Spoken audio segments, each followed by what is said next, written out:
This means there will be crude language and discussions of adult themes, especially if we're talking about Tactical Marines or Gabriel's Seth.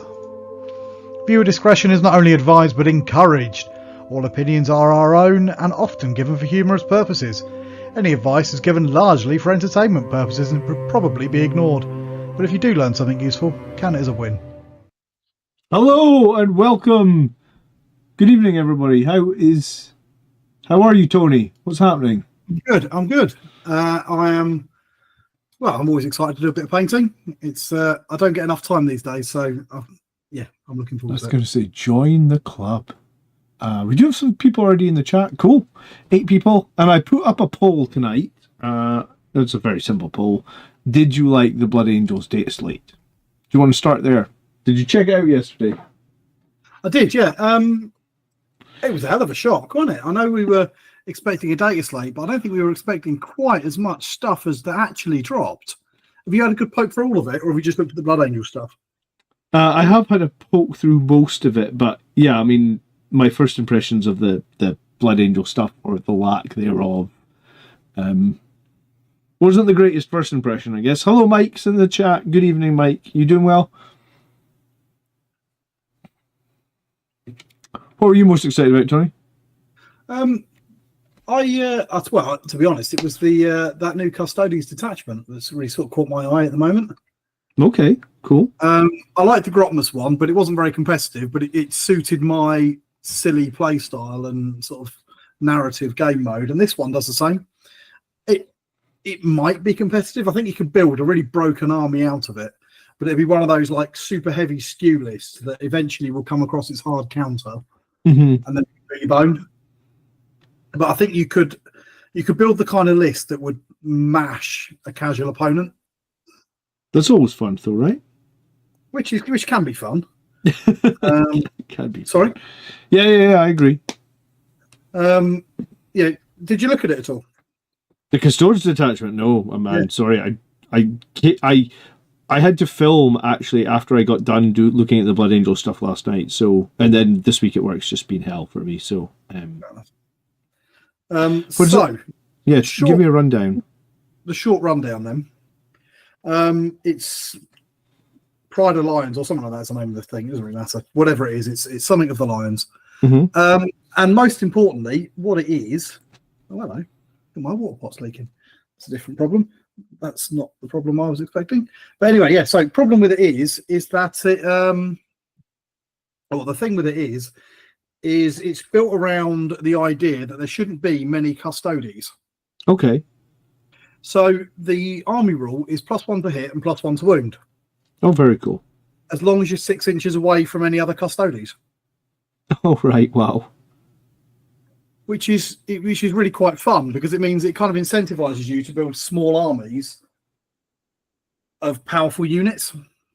Yeah, that's very cool, actually. Quite thematic. Yeah, I like that. So, and the other thing they've done is they've brought back the strap from 9th edition, Unleash the Lions. Do you remember that one? That's the one where all your Terminators just suddenly become like lone operative type guys and just do whatever the hell they want. Right? Individual units of 1. Yes. Which is pretty exciting because they've brought that back. They've made it so that if you're away from your buddies, you get stronger. So 18 Alaris are definitely on the table. Because, all right, take 3 turns to do it, but you could split all those units into individual units of 1 man. Hello.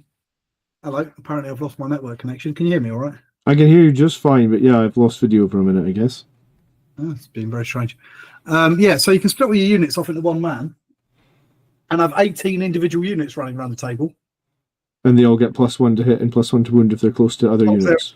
Away from everybody else, which will be hard to do if there's 18 of them, but it's pretty cool, isn't it? Because you have all these little individual guys running off to nab objectives and.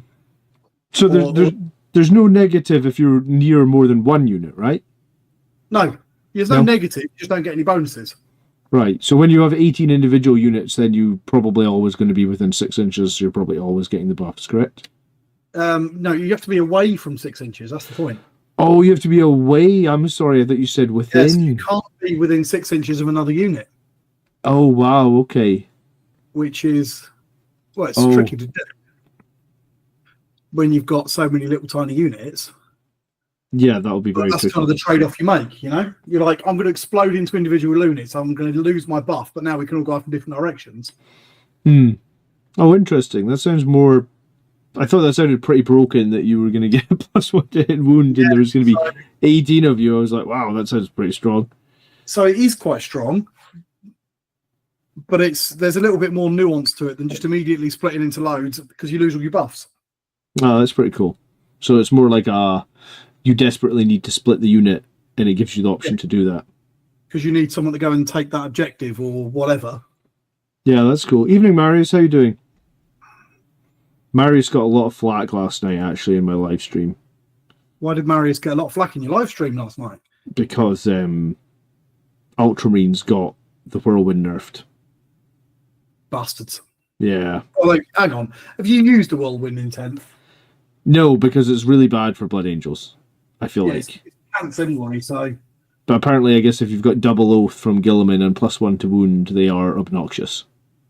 I can see that.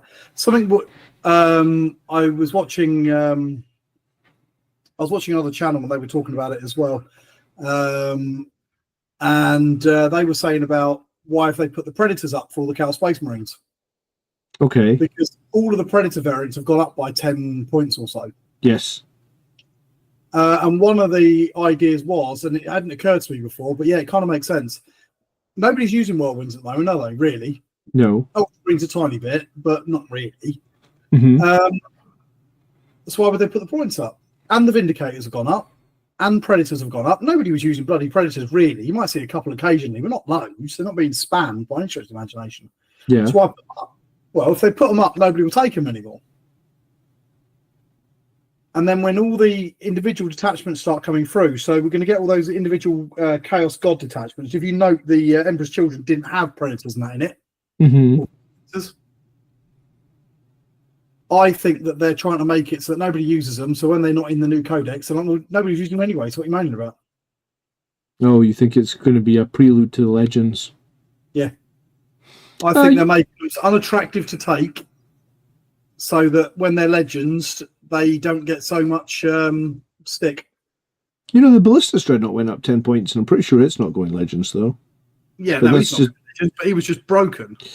That's just me playing devil. 30 points was ridiculously low for him. Yeah, he was pretty good for 100. I liked him before when he was 140 points, so I'm quite happy to continue taking him at 140, you know? Points. Yeah. I think that's probably a fair price for him. Yeah, it is fair. Damien says, I played against them last night. Fun game, but it's going to be broken.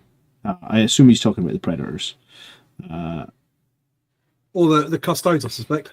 Oh, the Custodes, maybe. Okay. Yeah. I think they're very powerful until people learn sort of how to deal with it and things like that, and then it will fall off. Mm-hmm. You can build some crazy broken build with it with 18 Alarus, but I think it sounds more powerful than it potentially is. Probably, actually, yeah. The first time you play it, it'll be very fluffy, and I thought that with all the new units. Did you check out any of the new detachments, really? Like I said, like my day at work was crazy. Well, you know, we've just released a new product at work, so like I've basically, I don't know what you call this, like unoptionally done overtime every day for about a month now. So like there's just so much work to get done. I'm finding myself, it's like, you know, like it's home time, it's like 5:30 and I was like, I still have an hour of work to do. So I've been texting my wife, like, you know, I'm exactly the same at the moment. I'm running late again for like the fifth, well, maybe more than the fifth time this month. For like the 10th time this month, I will be home to put the kids to bed. And yeah, so I actually, before I streamed last night, I hadn't even looked at the balance date slate just because the day in the office was so busy, right?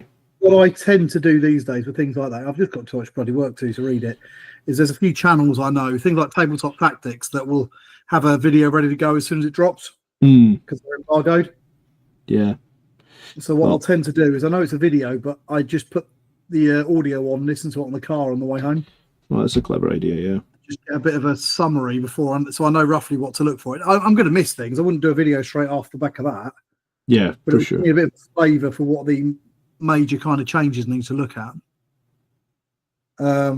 which is why I was so shocked when I heard just how many changes there are. So, quick rundown then of the other units. I haven't spent a lot of time with the Orc one, so I can't talk too much about that. Apart from, it's very much based around the shooting archetype, which is good because there wasn't one before. You had all the other kind of builds, but you didn't have a shooty one, which basically just gives you a lot of sustain on infantry. Okay, cool. It doesn't affect buggies or anything like that, which is good because you could build some really stupid stuff. But it does affect infantry and walkers. But it's kind of like the shooty one for Dread Mob. No, it's for more like the looters and things like that. They're the ones with the crazy guns. So they're giving them all a load of sustain so they can get loads and loads of shots. Okay, we've got lots of people jumping in. Raphael says, just ordered a second unit of 5 assault intercessors with jump packs. Are eradicators and aggressors out of the question for Blood Angels? I don't think so. I think both eradicators and aggressors are not too bad. They're a little bit pricey. Yeah. They could probably afford to come down 10 points, but just because a unit is 10 points over doesn't mean you can't play it, right? I think people sort of like fixate on that sometimes because, to an extent, it's our fault. I don't mean literally us, as in us too, but like content creators know that most people are looking for kind of competitive play. So we'll start slagging off a unit because it's 10 points overcosted. Yep. And people sort of take that to mean that that's now impossible to play. You can't win a game with it. It's the worst thing ever. When really, 10 points here or there is probably not going to make much of a difference unless you're on the top table of a Super GT. Yeah, even then, with the new points cost and no war gear cost, you can quite often get to a list at 1990 points, right? Bloody annoying, isn't it? It is annoying, but it does happen where you're like, I have no way to spend these last 5 or 10 points on my list. So if a unit is only overcosted 5 or 10 points, then that's just the equivalent of like not being able to fit in that last unit, which in the grand scheme of things makes no difference, really, I think. So when we talk about points being too much for things, what we're saying is that they're just a bit inefficient at the moment. So if you were looking for that absolute perfect tournament winning list, it's slightly inefficient to run that unit instead of that unit. But if you're playing with your mates down the local club or whatever, running 1 or 2 slightly inefficient units that aren't quite so good isn't really going to hamper you all that much. No, I agree. I mean, and here's the thing: you can literally win tournaments with inefficient units. Like, yeah, absolutely. Yeah, well, both of us like playing with them sometimes, don't we? Because people aren't used to playing them because they're not the most efficient thing, and everyone on YouTube starts slagging them off. So you turn up at a tournament with them, nobody knows how to play against them, and suddenly they're really quite good. Yeah, 100%. Terminator's been a good case in point. Nobody was running them, so the few times you did see them, they tended to overperform a little bit. Yeah, I mean, I ran Outriders last summer when nobody was running them. I actually just put them into my list because I'd owned the models for like 5 years, and I was like, I want to just try them in one game, and I put them in my list, and I was like, do you know what? In this list, these Outriders are really useful. And then I ran them to GT and won the whole fucking thing, and everyone else still at that point just still hated Outriders, you know. So like, it doesn't really matter. No, and I agree with you. So I think Eradicators, they're a little bit overcosted at the moment, but they're not massively overcosted. I think if you've got a good strategy to make good use of them, then they're a reasonable, they're a good unit to keep in your list. There's not that many of them being played at the moment. People will probably underestimate just how much damage they can do. So they'll be all right at the moment. And this, jump assault intercessors, again, probably a little bit overcosted for anybody who's not running Sons of Sanguinius. Yeah, fair. But I mean, they're still good. But they're still good. I'd run them. So I just think sometimes people get a bit too fixated on what's the most exact meta unit of the time, when really what we're saying is this one's just slightly more efficient. Sorry, so go back to, you were telling me about orc shooting. So orcs. So basically what it does, it just ramps up the shooting. It's designed more for kind of flash gits and things like that. Yeah, they are nasty, the flash gits. So big mobs of shooter boys and things like that, just getting ridiculous amounts of shots out. But still crappy ballistic skill, I assume. Well, you just got millions of shots, it doesn't matter. Yeah. And they've got a few ways of buffing it up, things like targeter squigs and stuff like that. But fundamentally, it's about volume of fire is what the detachment's about. The detachment's called Daka. Oh, right. Okay, cool. I did see some people talking about that. That is cute. So it's just a fun sort of way of playing. And all these new detachments are the same way. So the third one was the Tau. Okay. That's another fun one. So weirdly, at the moment, if you look in the Tau Codex, most of the detachments don't really suit Tau. They're much more beneficial to auxiliaries, things like that. And what they were missing was what they had in 8th and 9th, which was like their crazy auxiliary weapon systems and the prototype weapons, things like that, which were effectively war gear you could give. Yes. And that was always really fun because all the prototype weapons in one edition, in the next edition, would just be in the Codex. Yeah. Because they've been prototyped. And I just thought it was a really cool, fluffy thing that they were doing all the way through. But when the 10th edition Codex dropped for Tau, it was a reasonably good Codex, but it didn't have any of that in there. So this new one is basically Borkan Sept. So everybody gets an extra 6 inches of range, and they've got bags of crazy weapon bonuses they can give. Fusion blades, which add a load of extra damage to weapons and things like that. So it's the classic, I'm going to make all of my shooting ridiculously powerful, and to hell with all the other phases of the game. Well, that's what they always excelled at, right? Sorry? That's what they kind of always excelled at, was with they did everything in one phase, the shooting phase. Yeah, whereas the new Tau was much more, so you've got like the retaliation, which is battle, so that's all maneuverability. Yeah. You've got your crew, and they've kind of gotten away from Tau bring big gun. Yeah.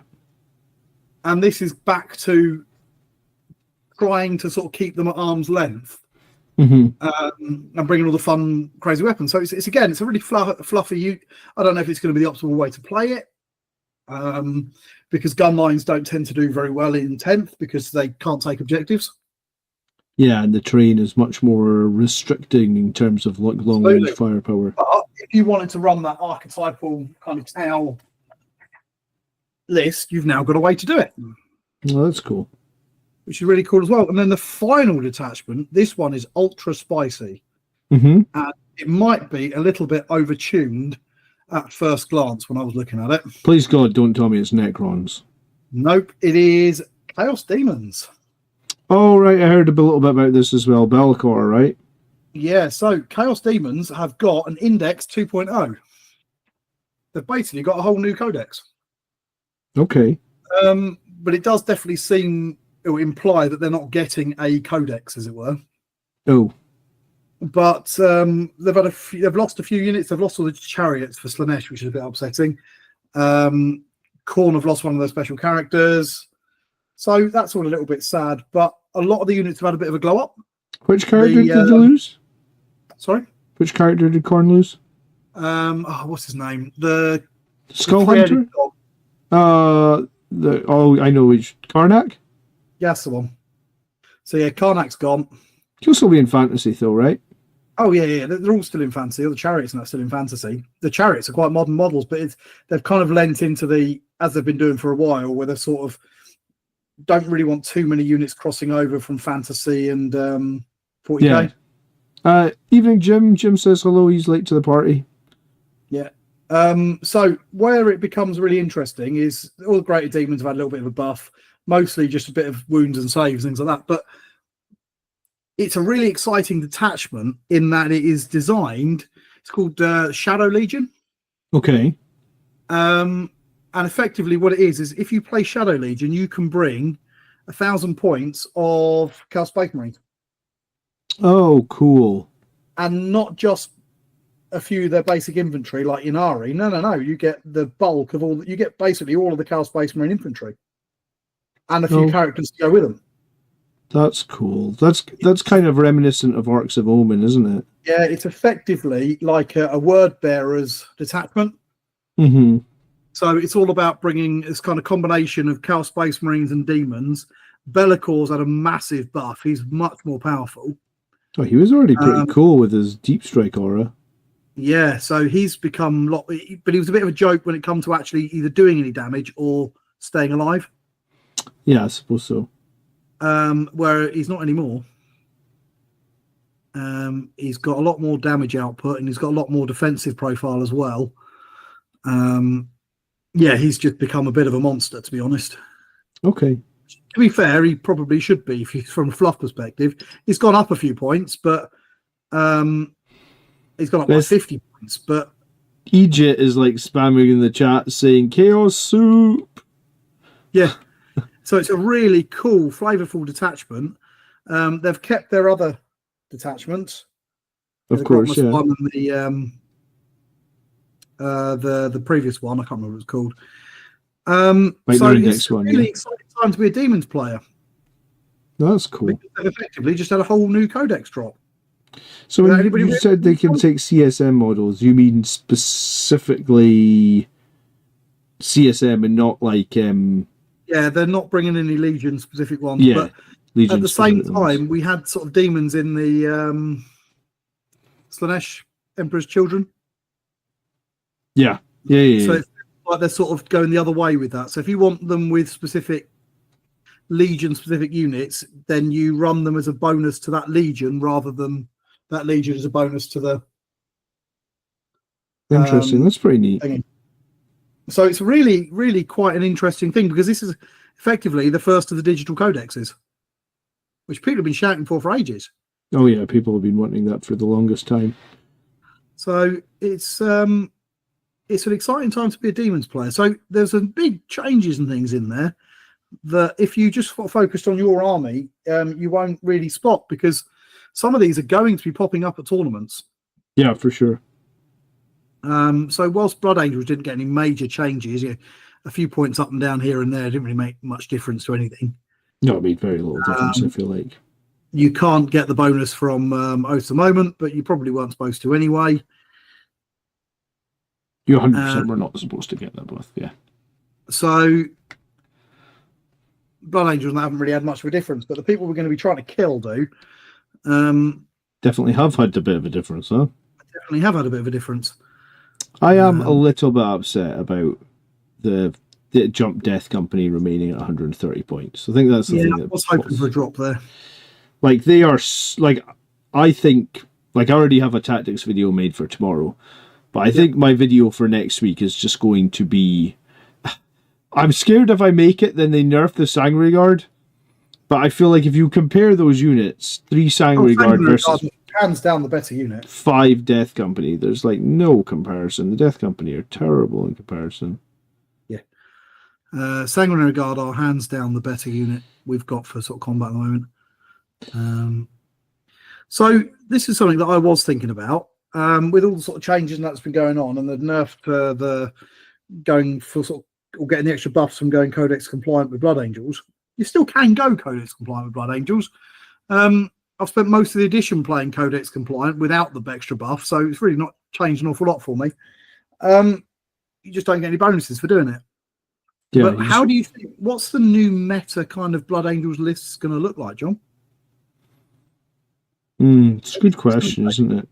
I mean, I think at the moment the meta is really around the Sangre Guard for Blood Angels because if you're going to play the Blood Angels detachments, I'd say that you need to be taking, like, I think I'm actually taking the same number in, like, if I'm playing Liberator Assault Group, I think I'm taking 9 Sangre Guard. If I'm playing Angelic Inheritors, I think I'm taking 9 Sangre Guard.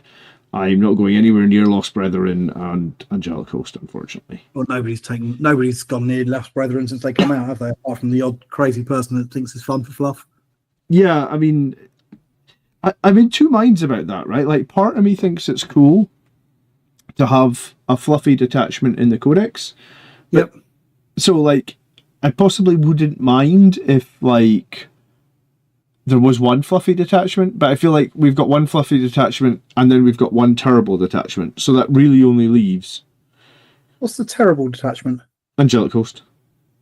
See, that was for a while, until everyone started running Bloodless, whatever it was. That was getting a bit of traction. There's a good few top players saying that that's the better way to play Blood Angels. I think a few people played it, but I don't think anyone managed to make it work. I didn't like it. When we had that first look at it, I was pretty down on it, to be honest. I just think that we needed the extra punch, and that didn't give us enough to make up for it. Yeah, I kind of agree. Like, I just didn't think it... Like, a Blood Angels detachment with no way to get Lance or +1 to wound, just to me doesn't really feel like it would be Blood Angels.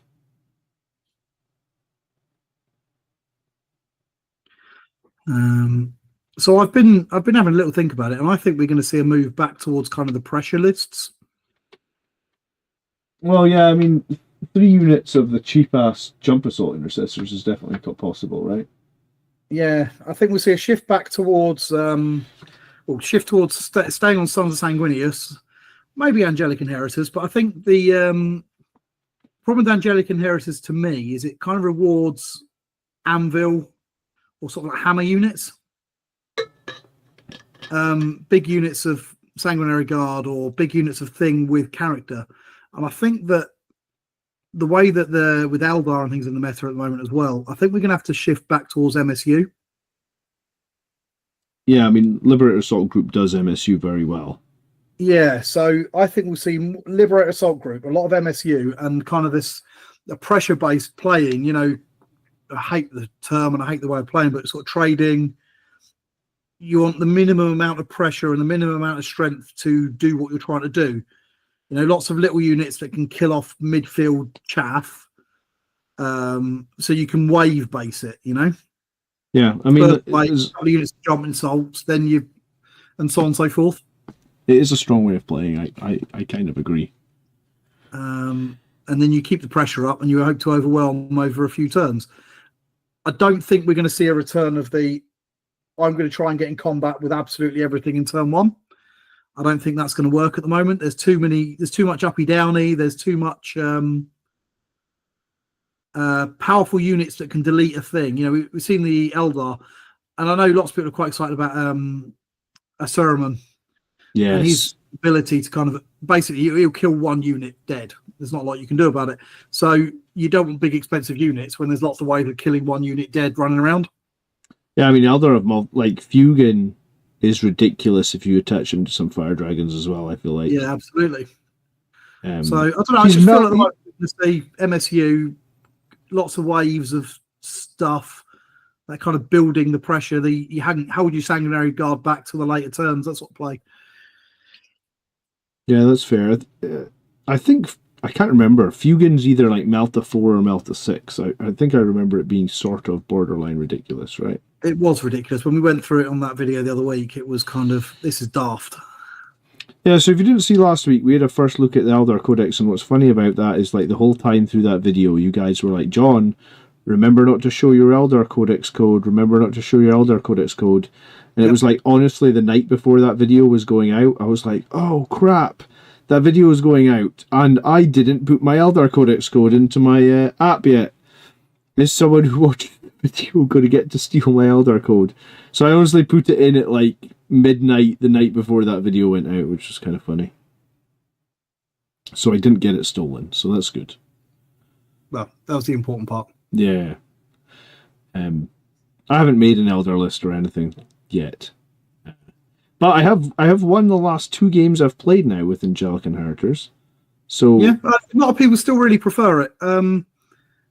I just think that with the propensity for really killing one unit dead, that Angelic Inheritors kind of leading you to bring lots of characters and powerful units to surround them, I think that that's going to die out a little bit. Yeah, do you know what I think gives it maybe... Do you know what I think gives it maybe some legs, and I could be wrong here, is the 3-man units of Sangre Guard. What does MSU stand for? So it just is minimum size unit, basically, like multiple. Sometimes it means minimum size unit. Sometimes it means multiple small units.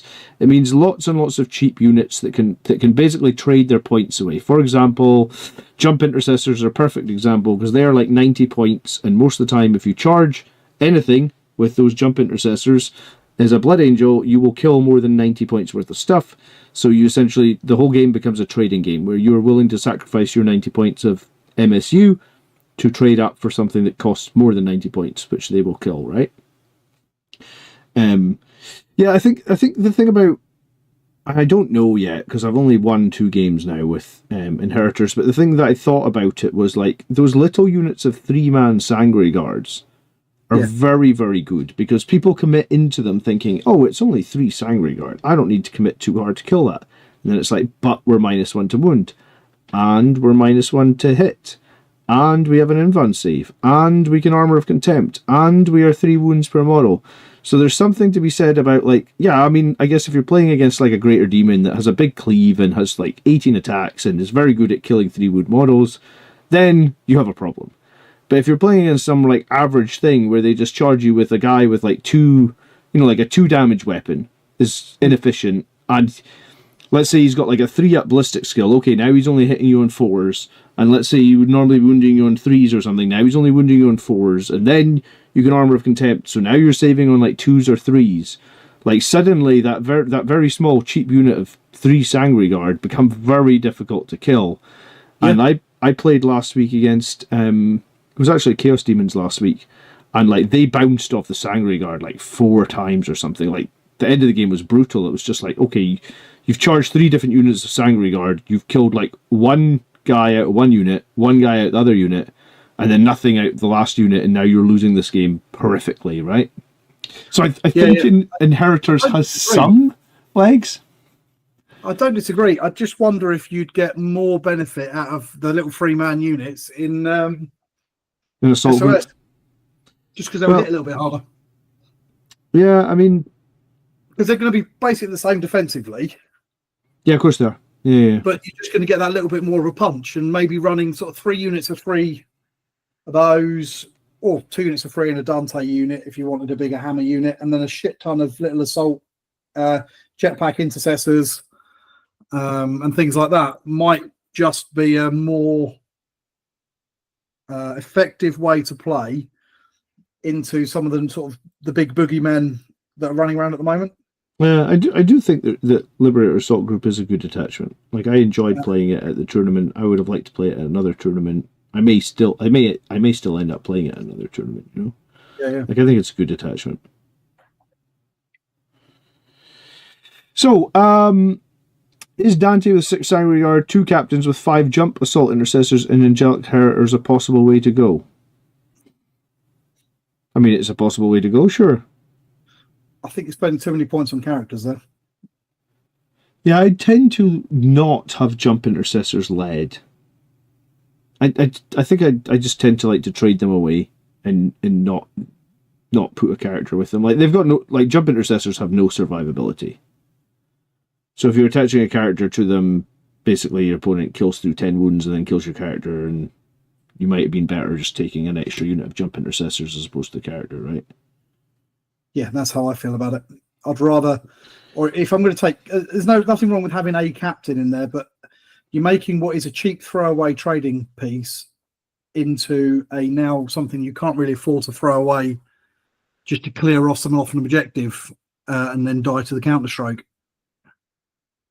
So we haven't really, I was going to say we haven't really talked. What are you painting tonight, man? Khan the Betrayer. Oh, Karn, you bought them a while ago, right? No, well, this is the original metal Khan. Oh, right. Have you made your plastic Karn then? No. I bought the plastic Khan ages ago, just because I was in the shop and I love Khan the Betrayer. So there's not that many people in the viewing us anyway. So no, 21. Right. So everyone in this 21, you've got to keep stum. Don't tell anybody about it. But I'm making another video at the moment. Cool. Because I got nostalgic. Now, many years ago, back in 3rd edition, my first properly successful army, the first tournament I ever won, everybody knows I played Sisters for quite a while. Everybody knows I played Blood Angels for quite a while. But the first tournament I ever won was with a World Eaters army. Ooh.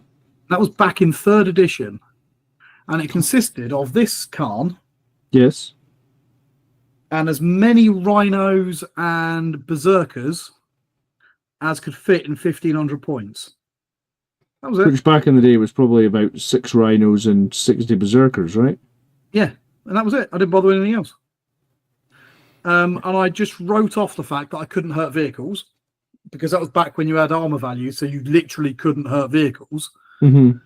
And I just rhino rushed turn 1 and 2 and killed everything on the board that was infantry, and then waited for all those anti-tank shots to try and kill 1 berserker return.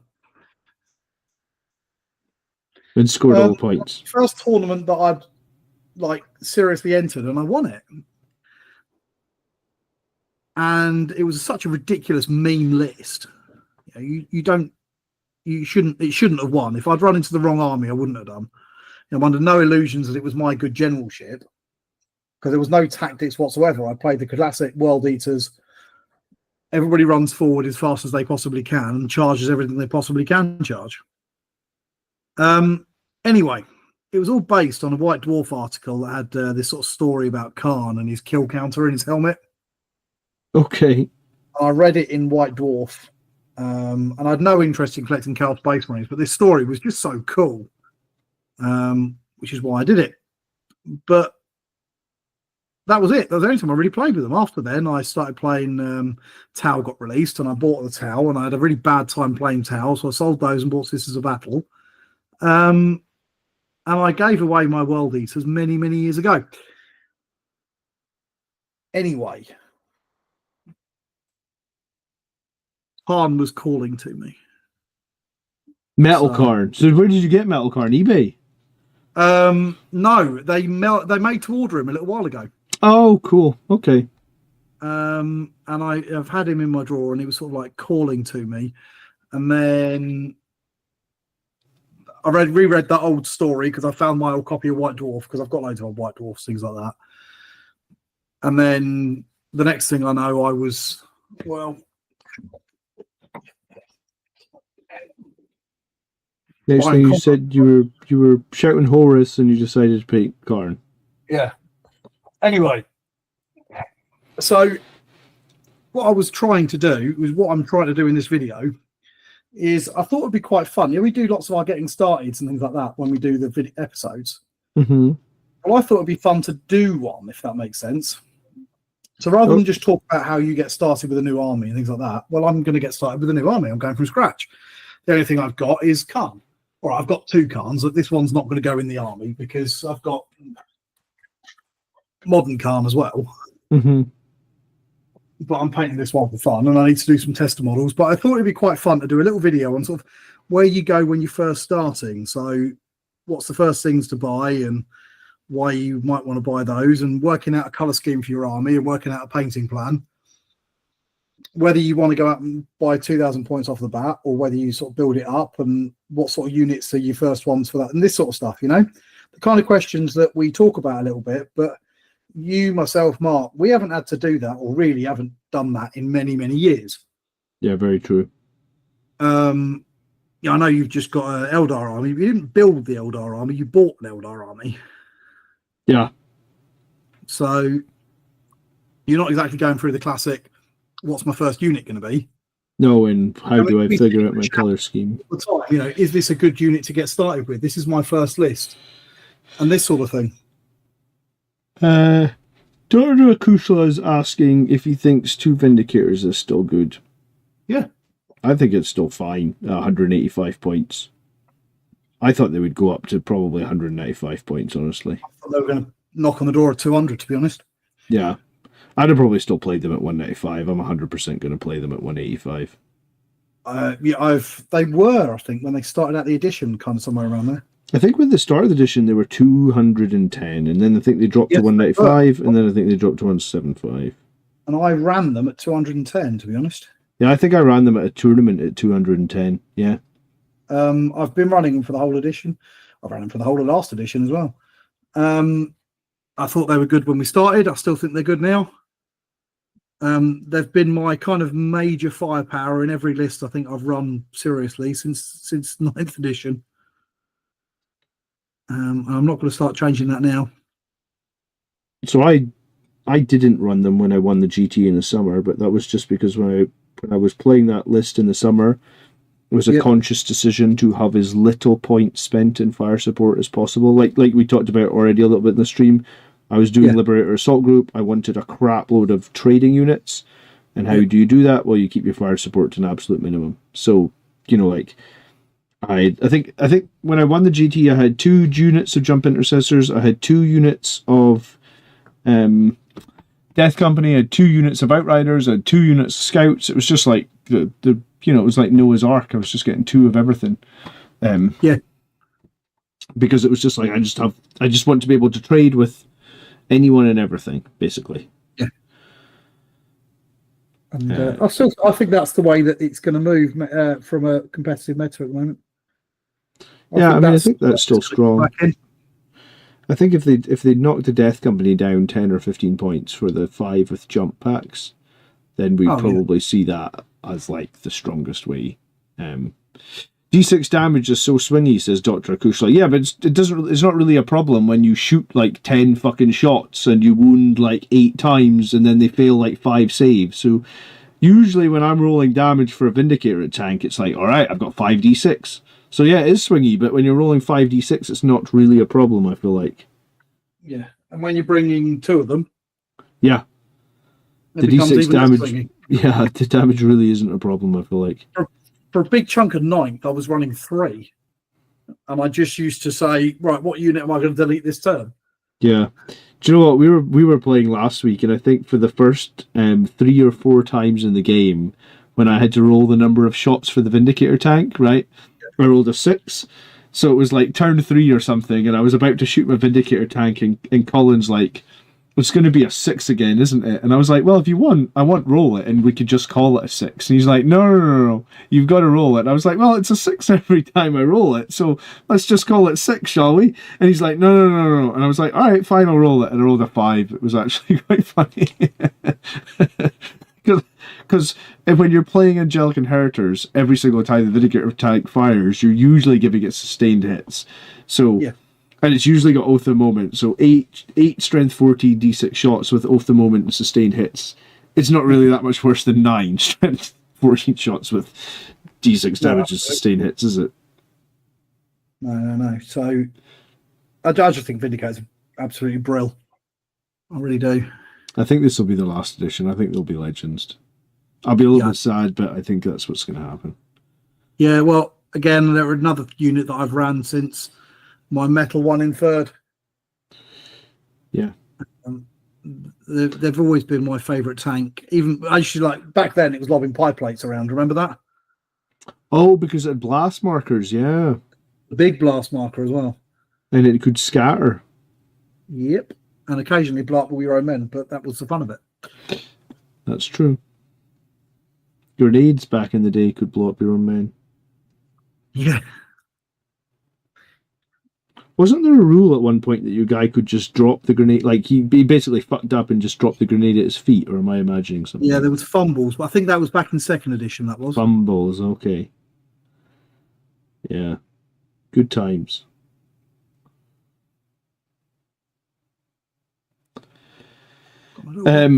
Marius has taken his firstborn list in RTT this weekend, giving them a likely last hurrah before Legends. Good for you, Marius. What is your firstborn list? Is it like... Please don't tell me it's like 10 tactical squads. I know you, Marius, and that means it probably is 10 tactical squads. He's a bit mental, Marius.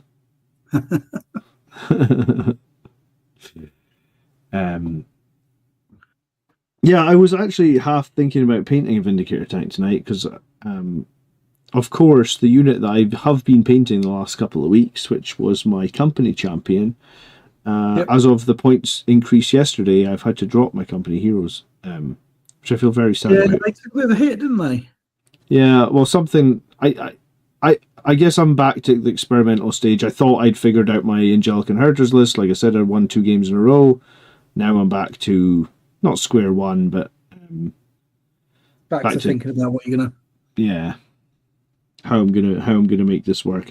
It was either the Outriders or the company heroes that got dropped, and I like both, but I usually feel like the Outriders are a cheap unit that I can use in the early game, and they usually always score me points in the early game. Right, like I just drive them onto an objective and they score points, and I was like, I'm loath to lose the Outriders. I might swing back the other way and get the company heroes back in there, but I felt like really loath to lose the Outriders because they're also good in Angelic Inheritors just because they're strength 5 now. Yep. So strength 5 is quite meaningful for like picking up enemy infantry. At least I feel like it is. The 2 damage is nice. So we might come back and get the company heroes back in. We'll see. I need a few weeks to experiment. Are you still going to play with Ray Field Warrior? I wasn't using it, but I think I stopped using it before they put it up to 25 points. I did as well, and then I ran it for that little doubles tournament that I played with Mark. And to be fair, he did make his points back, but I only ran it for that one because afterwards you two taught me into it. And that captain with Rage Fuel Warrior in the squad with the company heroes. Oh, so you've run the company heroes now? Did you like them? I ran. You convinced me to do it on that. I forgot you made that. Did you feel like they were a good unit, or would you not run them again? They weren't. I did actually. I was pleasantly surprised by how well they played. Because they were such a shock for people. Yeah, they're so durable, right? With Rage Fuel Warrior as well. The first game we were playing, somebody ran a what's it called? The baby carrier, the Grandmaster. Mm-hmm. So they ran a Grandmaster into that squad and did some damage. And then the Rage Fueled Warrior captain went beast mode and beat the crap out of it. And I don't think people were quite expecting them to be quite so hard to kill and so damaging. So they did perform really well at that whole event. I have to admit, though, that I've not run them since. Well, that's fair. I have a soft spot for them because I ran them in the list that I won the GT with, and I always felt like I couldn't not run them after that because it just felt like, I tried so many times to win a GT and I finally won it with the company heroes, and I was like, I got to keep them. They work for me or something. I haven't run Outriders much since the buff. It's just because I haven't played that many games, to be honest, since they had that buff. Because when was that? That was just for Christmas, wasn't it? Well, that would have been the last data slate, yeah. I haven't played as many games with my Blood Angels since then. I've been playing... Actually, I've played quite a few games with my Custodes with that Grots detachment. Well, that's cool. I've been having fun with that. But, yeah, so I really like Outriders. I really rate them, again, for that kind of MSU, small trading pieces, but that can punch a bit above the weight. Yeah, that's pretty much why I like them, yeah.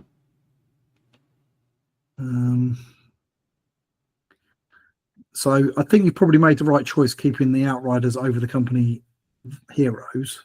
Yeah, we'll see. Hello, Eugene. Good evening. Eugene says, I love this podcast. We love that you love this podcast, Eugene. Thanks so much for hanging out.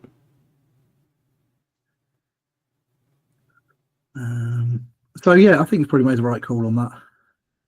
So I've decided to go back. So the company champion, which I have been painting, which I'm actually was getting to a point with him where I was actually feeling pretty good about him.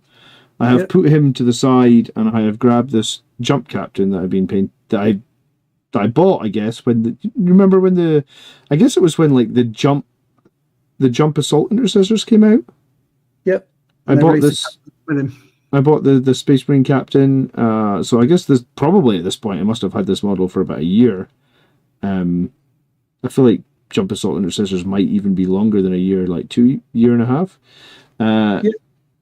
So I customized this guy with a bunch of grey tide bits. I've used him in a bunch of games, so I figured he still had far too much white showing through. He still has too much white showing through, but I figured I'd just work on some base coats for him, because that's what I like to do, I guess. Yeah, get him tidied up. Yeah, I tend to, when we're doing these streams, I tend to paint things that I don't need, and I'm just painting for a laugh. Hence, Khan the Betrayer here, this model is never going to see a battlefield. Maybe one day, right? Well, maybe, but it's unlikely. He's really, I'm painting this old metal miniature with a funny little base on him. I've got the right size base to put him on top of it, because then he should be about the right height if I put this sort of resin base that I've found in a drawer on top of a modern base. He should be about the right height. But I'm mostly painting him because it's such a cool old miniature, and I just have those fond memories of the first time I ran him, painted awfully, as only a teenager can do. Yeah, so when you're painting metal models, are you using your good brushes for that these days, or do you use something different? Yeah, definitely. To be fair, these brushes are actually going to be worn out. I need to replace them soon. But yeah, I won't I don't like using crappy brushes. It's Even though, like, I heard metal models ruin your brushes. if you start dry brushing it, yeah, it'll bugger them up. But dry brushing plastic models with good brushes will bugger them up. Okay, so it's not all that bad then. It's not that bad, no. Effectively, I'm painting on primer as long as I'm not being really aggressive with my brushes. True, I suppose. It shouldn't make much of a difference.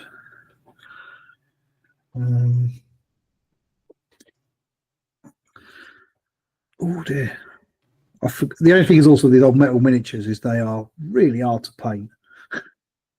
A lot of the detail gets a bit blended together on the old metals, right? Yeah, really, really soft, awkward poses. It's hard to get the brush in.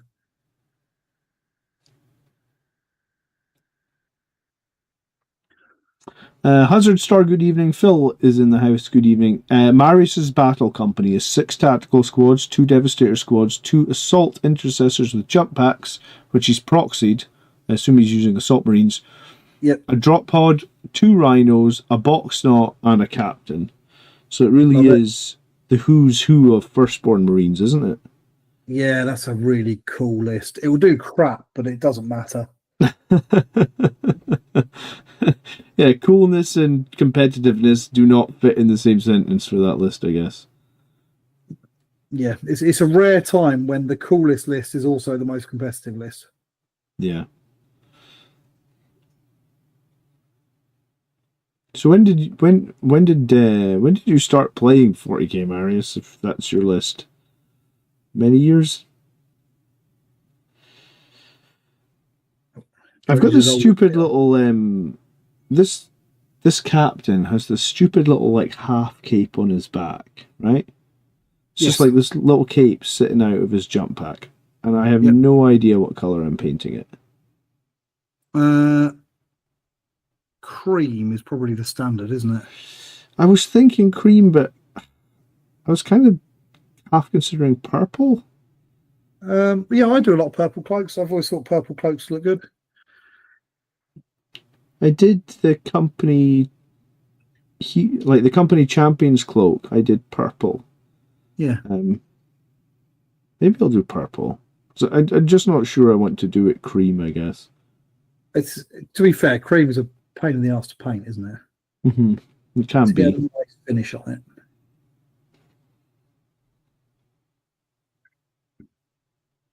Oh, there's so much detail on this model. It takes forever to paint anything. I had in my head that I was going to bash through this tonight. Do you know what? I found that with the Crimson Lord stuff is like, as much as I like the customization of the Crimson Lord stuff, my God, I've added an awful lot of extra detail to my models, haven't I? Yeah. Painting around all of this metal trim, which is big and bulky, and chains and skulls and things, it's taking me forever. Do you use any contrast paint these days, or do you avoid it? I use it sometimes. Yeah. It's got good uses. I make a lot of glazes and things out of contrast paint, and I love contrast paint for an airbrush as well. But I don't often use contrast paint as contrast paint, if that makes sense. Yeah, that makes sense. For it's sort of the contrast paint, slop it all on thick and let it self shade. I don't really like that from it. Yeah, I don't use contrast paint like that either, really. And it's got its place, but the armies that I tend to paint, my painting style is generally fairly clean, and that doesn't kind of lend itself to that style. Yeah, one of the uses I like the most for the Blood Angels contrast paint is, I actually don't know what you call them. Like, when your weapon has like an accent, and like it's like the feathers for like the Blood Angels. Yeah. I like to, like, if I'm doing a Sangre Guard and like the back of his sword, or I guess maybe more so for like the Firstborn Sangre Guard, like where the back of his axe had those like feathers on it, I like to paint those feathers gold and then paint over the gold with Blood Angels contrast paint, and I find that gives you a really interesting, like it basically creates like this red gold, but with like tones through it. So I use that, but I don't really like you said, I don't just slop contrast paint on models. I use it for interesting or quirky things, I guess. It becomes more of an effect paint, and that's fine. It's really good also for doing things like feathers and that on models. I bet, yeah. I did a lot of I had to paint a lot of feathers on an Amazon team for Mark's Blood Bowl. Mm-hmm. And it was brilliant for that because you just do each one, it neatly highlights it, put a couple of little edges on there, and away you go. It saves so much time and you get a really nice effect. Yeah, I guess tinting the metal, that makes a lot of sense, yeah. Yeah, that can come out really nicely. And then I use it a lot on my custodes for that kind of rich candy red that they use on them. That's it's Flesh Terror's red over gold. Okay. Yeah, I'll build out my collection. I only have 3 contrast paints at the moment. Yeah, I really like Bile Red, but that's more of a red ink. And I use that sometimes, especially through the airbrush, if I want a really bright. So I'll do my value sketch with white ink, and then I'll put Bile Red contrast through the airbrush over the top, and it'll give me a really vibrant red finish. I quite like the effect of that. The paint I'm using at the moment, these are mostly AK paints I'm using at the moment. The AK Gen 3 stuff is really, really good. Have you tried out those weathering pencil that I bought you yet? I have not tried out the weathering pencil. I mean, I feel like I haven't finished a model since Christmas, honestly, dude. I actually don't know if I finished a unit this year. I feel like every time I get close to a unit, my whole army changes, and then the battle data slate changes, and then I only finish things when they're competitive. So if they're not yeah. I think that's the big difference. See, I paint things because I just feel like painting them mostly, and then sort of my Blood Angels collection's grown organically from that. Yeah. I'm like, oh, this is a cool thing. I'm going to paint this cool thing. I think when I didn't have kids, I finished stuff like every week, right? Like it was just like I would put time aside every week to paint. Yeah, I used to do a unit or a vehicle a week. But like sometimes, it's ironic, right? Like I have the nicest office that I have ever had in my life in this house, but I get to spend the least amount of time that I've ever had in my life in the office, right? You know? I'm exactly the same. So I have a nice space, but like honestly, sometimes my office is right at the top of the stairs. So sometimes, like on a weekend, I walk past my office and sort of look into it longingly and being like, I didn't get any time in my office this whole weekend again. Yay! Mine's worse because mine's next door. Mine's on the ground floor next to the living room. Okay, so you see it even more so than I see mine. Then immediately I'm followed by a child or by a wife or both. Both. I guess that's the one advantage of mine being upstairs is like at least my kids don't come in here. Yeah. Well, the stairgate would stop him from getting me upstairs. Yeah.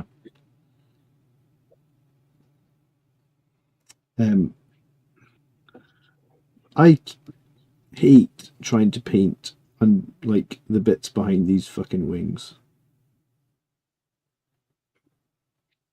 As a rule of thumb, I don't like it when my models do not have wings, so I will make them have wings, even if it makes it such more pain in the arse to paint. I will do that.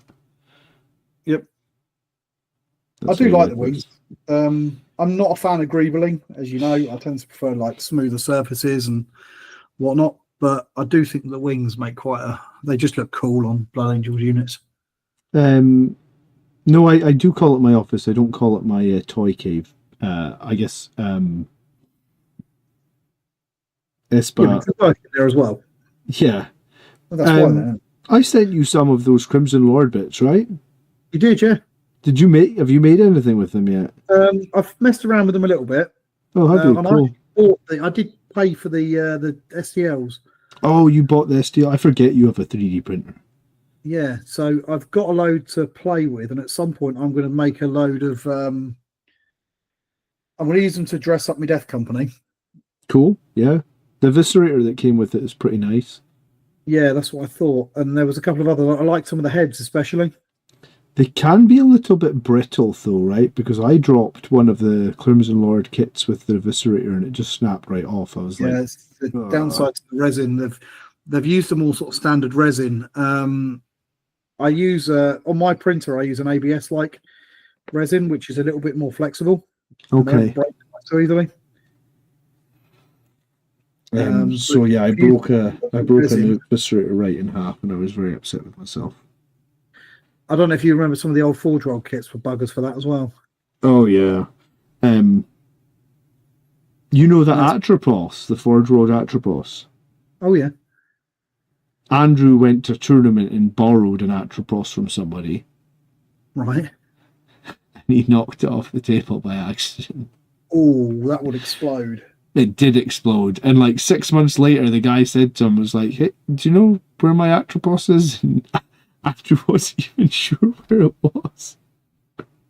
I don't know if he'll probably, like, Andrew's pretty good. You'll probably buy him a new one, but at the same time, I was like, oh my god, because the guy was like, that Atropos I lent you, and Andrew was like, oh yeah, I dropped it, and I actually don't know where it is now. It's like, oh my god, Jesus Christ, and I was like, and like, this is why I don't lend out my Warhammer models to anybody, you know? No, I don't generally. I don't mind too much, to be honest. I'm not that precious, and I have lent. I've got some sort of like armies and things like that that I'll let anybody play with. Mm-hmm. But I don't like people playing with big Forge World toys because they're too fragile. And I'm always worried they're going to get broken. But like I lent Mark my Vindicators. Yeah. I mean, So, Marks is pretty trustworthy, though. yeah. Yeah, definitely. I was surprised he didn't have any, to be honest. Yeah. We have lost a Grot tonight. I think he's on holiday, actually. Yeah, he is. He's on holiday. He's in the Netherlands. Yeah, lucky bastard, eh? Yeah, so each year he meets up with a group of his old guild mates and that from World of Warcraft, and they rent a chateau and spend a few days playing board games, drinking, and having a nice time. Yeah. So,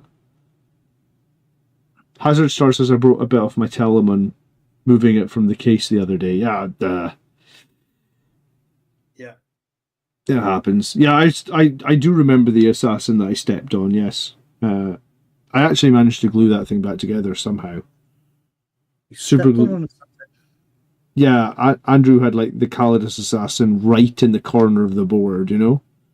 Yep. And it's the tiniest little model ever, and the board and the room we play in is carpeted, of course. So yes. Literally, like one of us knocked it off the board. I'm assuming it was me. Didn't hear it fall on the floor. The only sound I heard was when I crunched my foot on top of it, and I heard it get crunched into like 10 different pieces. But I think I glued it back together, and I think I bought him a new. Like one of those, there's like some really tight 3D printed Calidus assassins on eBay these days for like a tenner. Yeah. So I think I bought him one on eBay and I stuck it back together. So he had both the new one and the old one was sort of fixed. But when it crunched under my foot, we were live when it happened as well. I was like, oh my god, what have I just stepped on? And I'm like, Andrew, that might be your assassin. All that's left is like the base with like one of our legs attached to it, up to like the knee joint, and the rest of it's just like in all these little pieces. Oh dear. Yeah, it's kind of funny. So you weren't the most popular of people Friends. at that time. Yeah, not the most popular friend that night, but yeah, it happens, I guess. Well, Andrew's always struck me as pretty chill, to be honest. I think he would be fairly. Yeah, I'm no, sure he has. Yeah. For it, but... Andrew also is what I would want to call like. He's such a whack. You know what whack means, right? Yeah. Win at all costs. He's such a whack player that like he'll buy an entire army and paint it in like one evening.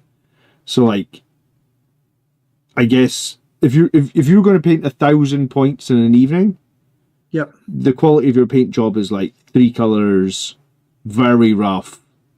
You know, like you basically like the army looks fine at tabletop distance, but if you got up close, you would see that like the whole army has been painted in one evening. So he doesn't really care about the individual models. He just cares about like, are they competitive? Can I use them to win the game? It's just a different mindset, I guess. On the plus side, it means he's got like 10 armies. Yeah. And like when Votan came out, he had like an entirely painted Votan army, like within a week or something, not within some nonsense, right? Yeah, some people are like that though. I've never been one. I've never bought an army because it's competitive, and I never will. I am different in that I do and have played a lot of armies over the years, and I will continue to because I just quite like it. I like the fluff. I enjoy building armies, coming up with color schemes and stuff like that. And I get bored if I'm always painting red. Yeah, that's fair. Can be a bit boring to always do the same colors. I mean, that's the joy of Blood Angels. You've got the red, the gold, and the black, really, isn't it? Yeah. It's certainly better than a lot of armies. Yeah. And God, if I was Dark Angels, could I be bothered painting all that bone for the Deathwing? Nope. No, thank you. God, I couldn't think of a worse colour for my Terminators than bone. Sorry, I probably just offended somebody in chat. They're like, how dare you? I mean, they look cool when you're done them, but my God, how could I be bothered doing that? No, thank you. To be honest, they're quite an easy one to do. Are they? Yeah, because, well, for once, actually, contrast paint. So, Bone in particular has got a really nice contrast paint in Skeleton Horde. Oh, right, okay, yeah, that makes sense, I suppose. To be honest, you could get them a long way just spraying them that slightly off-white, warmer white colour that they do. I can't remember, Wraithbone or whatever it is. Yeah, or Grey Seer, right? No, you do Wraithbone, not Grey Seer. Okay. And then, because you want it warm. And then you could just basically thin down a little bit of that Skeleton Horde. And just go to town on the models, and you'd have a decent kind of like base colour very, very fast. Yeah, that's true. And it'd look good because that's one of the better contrast paints. That if you had an airbrush, do it even faster. So it'd be quite an easy one to do, potentially, especially if you were a brush painter. If you've got an airbrush, then most colours take about the same amount of time. There's not an awful lot of difference. Yeah. But if you're a brush painter, then being able to use a good contrast paint can really speed you up. Yeah, I imagine so. The one that I hate painting the most, to be honest, is black. Because you have to edge highlight the whole damn thing, or what? You can edge highlight the whole damn thing, or you can go through what I did, which was I went volumetric highlights, but it's very difficult to make it not look blue if you go down that route. And it's just a bit dull. Yeah, I suppose. I've always found black art because I had a Black Templars army. I played a lot of armies. I had a Black Templars army for a while, and I went with a really weird color scheme for those. Obviously it was black, but I went with a really glossy finish. Okay. I basically layered them all in gloss varnish because I had this idea of I wanted like shiny black. And it looked okay on the tabletop, but to look at it in your hand, it just looked dreadful. It's so boring. I think bright colours are just more fun to look at. Yeah, I must admit, painting black Death Company guys is probably not my favourite. Of the 3 colours that I do paint, black, gold, and red, black's probably the most time-consuming one, right? Yeah, it always takes me a lot longer to make it look good.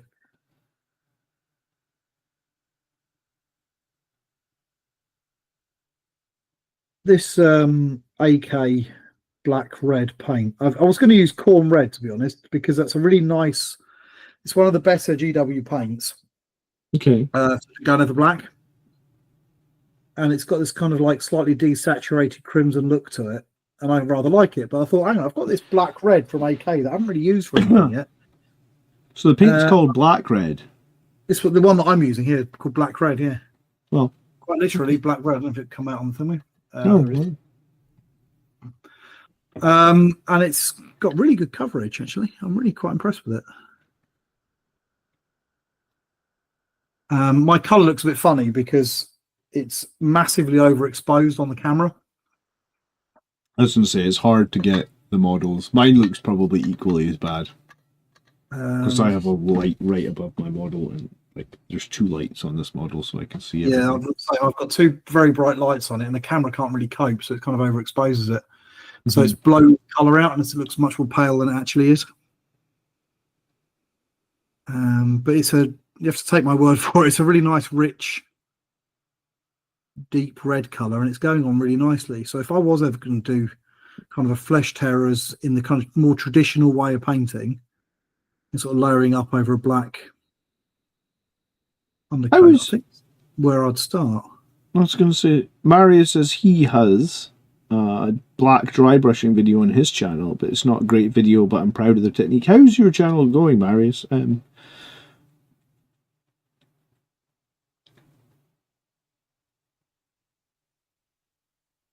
I remember the days of metal models where arms would fall off every time someone moved. Yep. Or they would just fall off when they were just sat on the table, just doing nothing. They would still fall off, right? I've snapped the head and the arm off of this model a couple of times already. Jesus, okay. Since I built it. How many pieces was Karn the Betrayer in metal? Head, the arm, body, backpack. So whatever that is. 1, 2, 3, 4 pieces. 4 pieces. It's not too bad. I was going to say a more simple time. Yeah, the joints are really thin, so you can't really pin it, which is a little annoying, because originally when I was going to do it, I was going to pin it. Well, that would have made sense, yeah. I can't remember the last time I did like a metal infantryman, if that makes sense. Yeah, it does. A long time since I've done a metal infantryman. I've done some metal vehicles recently, or I've done some Forge World resin vehicles, but infantryman, no, it's been a long time since I've done metal. And I do not have fond memories of, like, I always manage to drop models, and when you drop a plastic model that's been varnished and all that, you pick it all up and you look at it and you're like, oh cool, it's fine, let me just pop it back into my case. And when you drop a metal model, it's like, oh my god, I just chipped a giant piece of paint off of it for some reason. I guess it's because of the weight of the metal when it hits the ground, right? Yeah, and I think because of the way that it is metal, I don't think the paint bonds quite so strongly to it. Mm-hmm. So yeah, probably itself, and then when you drop it. Yeah, I do not miss playing with metal. I mean, I like, you know, when you take them, like you've got some old ass, like I have an old unit of Jump Death Company, and some of the models are metal, and you take them out and you put them on the table, and you're like, this feels good. This is a metal Death Company. He's here to kick your ass. That's the only thing that's good about it. The rest of the time, it's like, oh god, that metal model, what a disaster. Yeah, absolutely. I've got an all metal Sisters. I've got loads and loads of metal Sisters, and I love the way they feel in my hand as well when I'm moving them around. That weighty feel. And I'm enjoying painting Karn here, but he is definitely very... this one's going to be a showpiece. He's going to go in a cupboard. He's going to look pretty. Yeah, that's his lot in life. And that's his lot in life. And then younger, newer Karn model is the one that's actually going to, I don't know, at some point, hopefully take some skulls for the Skull Throne. Cool. I tried a few weeks ago to play Hero Quest with my kids. Oh, yeah? Yeah. It was cute, but also quite funny because basically I changed the rules so that if they ever failed their saving throws, they were just knocked down for a turn as opposed to like actually taking hit points, because I think they would have all been long dead if they had to take hit points. Yep. And I also changed it so basically every monster they attacked had like 2 hit points down from like whatever 10 hit points or whatnot. And at the end, like we got to the gargoyle at the end of like the first level or whatever you call it. I don't know if you call it the first level, but basically like the first campaign in the book, you know. And the gargoyle knocked Michael down, And I laid it like Michael was playing the wizard, so I lay him down on his back, and Michael's only 3 in 2 months, or sorry, 3 and 2 months, so he's like 38 months old. Yep. So I said to him, like, you're knocked down, and then he just instantly grabbed his character and stood himself back up, and I was like, no, Michael, the evil gargoyle has knocked you down. You've got to stay lying down for a turn. And he just burst out crying. And he's like, yep. No, I don't want to lie down. And I was like, oh, okay. You know, like, so I guess he hadn't been knocked down until the final room where his sister had knocked down a couple of times. It's all right. She's a bit older. But it's actually really, really funny that, like, he's had like a like he's properly upset that he's been knocked over by this goblin. So it was a disaster. Like the whole experience of playing. They're too young for Hero Quest. But it's fun to try. It was fun to try, and like the whole time I was just trying. You know, like they're like picking up the furniture that I've placed in all the rooms and like moving it around, and they're like, "What's in behind this door?" You know, and I was just like trying to prevent my Hero Quest set that's the first time I've ever really opened the box, trying to prevent it getting completely destroyed by a 3-year-old and a 5-year-old, and letting them have some fun with it. So it was interesting. I'd try again in like 18 months time or something, you know. Mine keeps picking up my paint. Oh, okay. Because he paints a little bit of nursery. Yeah. So he knows what a paintbrush is, and he goes like, paint? That's paint. I paint. And he would just like take it and just jab it in my wet palette. Oh, lovely. Now, if there's no paint in it, I'm not too bothered, but it's still wet in the wet palette. And he'll jab it in there a few times, and he was trying to like scratch it all over things. And he'll have a whale of a time, but he can be a bit destructive. Yeah. Like, I'm sitting there crying. Struggle to be competitive when it costs more points than you can play with. Daft thing to say. I don't like Midwinter minis anymore. Oh, really? I used to quite like that channel. I used to watch it quite a bit, but I just feel that the tone has almost changed a little bit, and he's not discourse, but he just feels a little bit like almost going that way sometimes. Yeah. I need to be more positive, and I've done a couple of negative videos now. I need to get more positive. It's hard. I prefer making positive content, even though positive content gets less views, because we all know that everybody thrives on the drama. But I feel like when you wait 3 months for some of the units that you just spent good money on to be competitive and they're still dog shit, I feel like it's very hard for me to just gloss over that and be like, oh cool, this unit is still dog shit for another 3 months. I always think it might be different if I played multiple armies, because I just play the one army. Well, you can get excited about things like me getting excited with the new Custodes detachment. That looks fun, you know? Yeah. So the only thing I can get excited about most of the time is Blood Angels, and even though I have some Eldar now, I'm not. You're not invested in them. Yeah, I don't have the same attachment to Eldar that I have to Blood Angels. So it's like, Eldar could have some cool new Euros. That's great. But what I'm really looking for in the balanced data slate is my main army, right? And I guess that will probably never change. So when there's a balanced data slate that I feel like completely neglects my main army for another 3 months, I don't necessarily want to be negative, but I come across as negative. Well, you know, the first thing I do when I get the new balanced data slate is I turn to Space Marines. Space Marines before Blood Angels? Because I usually go to Blood Angels first and then Space Marines. Yeah. I mean Blood Angels, but I'm not. They're my main army. And that's not going to change. They're the ones that I care the most about. But I don't need to have something new there to enjoy myself. If that makes sense. Yeah.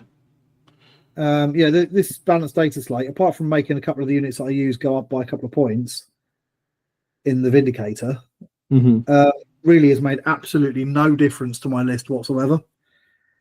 Yeah, well, I just playing it. Yeah. So, all right, didn't do anything. So I was having fun with it before. I'm still having fun with it now. Nothing's changed, you know? Yeah, I get you. Because I'm not focused on what's the most competitive build possible with this army at the moment. I don't need anything new to add to that. I win more games than I lose, and that's all I'm really worried about. Mike apparently has been having great success with the 6 Impulsor list for Blood Angels. You're a big champion of that as well, weren't you? Well, not 6 of them. I'm not mental. I mean, a couple, sure, but 6 seems like, it feels like you've taken that too far. Well, it's got echoes of how the World Eaters play as well. Yeah, it definitely does. There's a joke: if you play World Eaters against World Eaters, the winner's the one that brought more rhinos. Yeah, because having cheap transports, you can just dump in the way of another combat army. Yeah. So they have to charge a bloody rhino or an impulse or whatever instead of something valuable, so you get the charge on them. Is a really powerful strategy. Well, I think that's what Mike was saying. He was like, nobody wants to spend their time killing 6 Impulsors. And I was like, yeah, that's probably fair. People don't want to spend their time killing 1 Impulsor, let alone 6. And I think that's the way to sort of look at that. That yes, in of themselves, they don't actually do an awful lot, but they don't need to either. What they need to be is be in the way. Sticking them on every objective on the board. Yeah. Is just irritating your opponent. It's quite irritating, yeah. Nuisance charges is another one, especially playing against a combat army. And they want to set up their complicated death ball charge of doom, and you've just charged their unit with a bloody impulsor. And because they got charged, they can't kill it. Yeah, and then they can't fall back and shoot, or can't fall back and charge, yeah. Or if they do, they've got to waste CP to be able to, and all this sort of stuff. Yeah, very true. Today.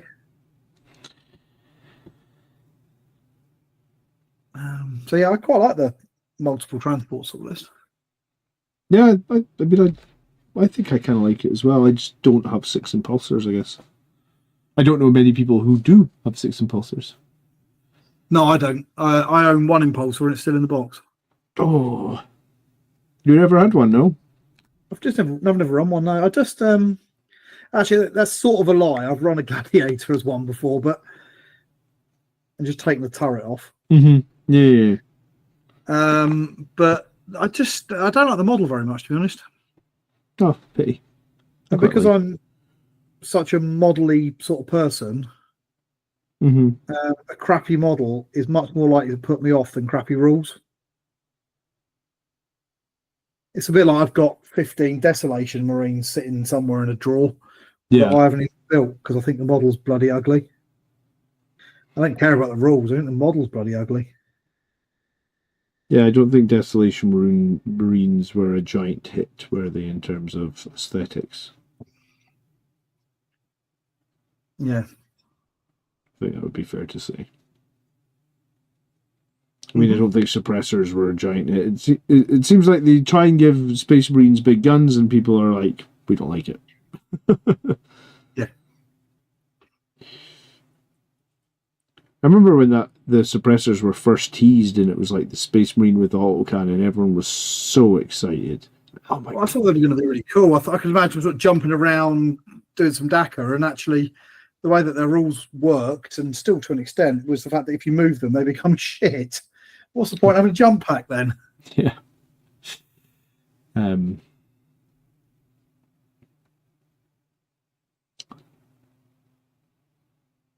you sad that the Bloodless Angels? No, you already said that you didn't really care. Don't really give a shit. Now I've been joking about it that I'm a trend setter, not a trend follower, because I've been running Bloodless Angels since the beginning of 10th, with 2 Vindicators, and no Blood Angels units because I've just thought Blood Angels units are overcosted, and I like a more balanced army anyway.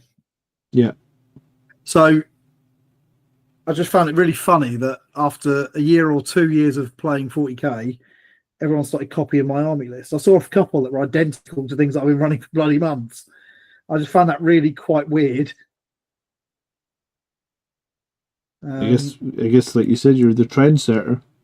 Ahead of the curve.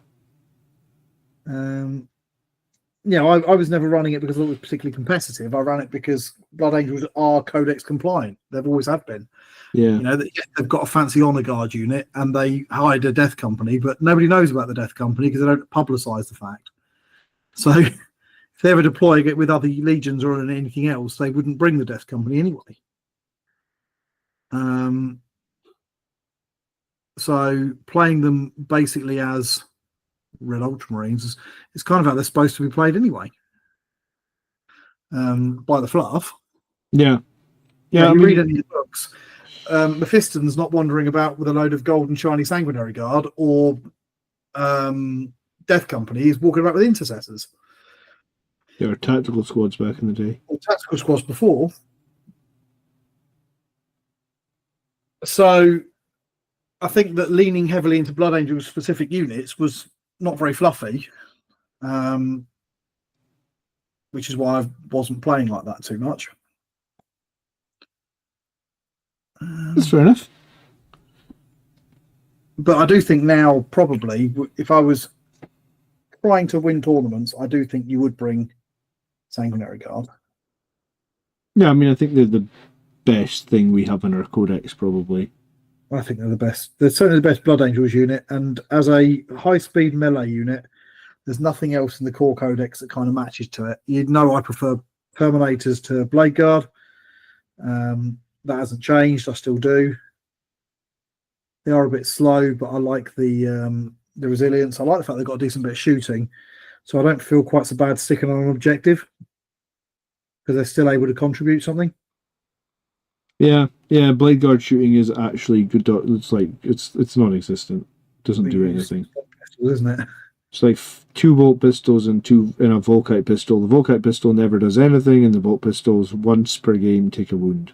It's very bad. Yeah.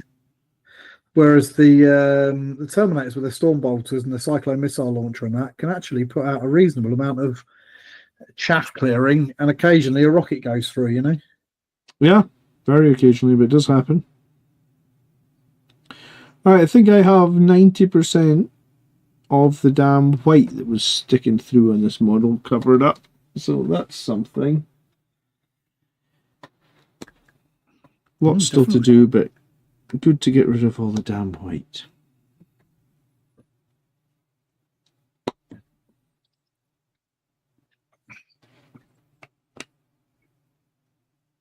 How's it start? Didn't they wipe out a regiment of guards to hide the Death Company after a battle? I think they did, yeah. They've certainly killed quite a few Imperial models that have spotted them being all vampire-y and shit. Marius, Blood Angels praised the Codex and gave them a focus. Yeah, absolutely. They were one of the first people to agree to the Codex. They thought it was a brilliant idea. So all this kind of now Codex just seems a bit strange and very out of character for Blood Angels. Flesh Terrors, yeah, sure, they couldn't give a shit.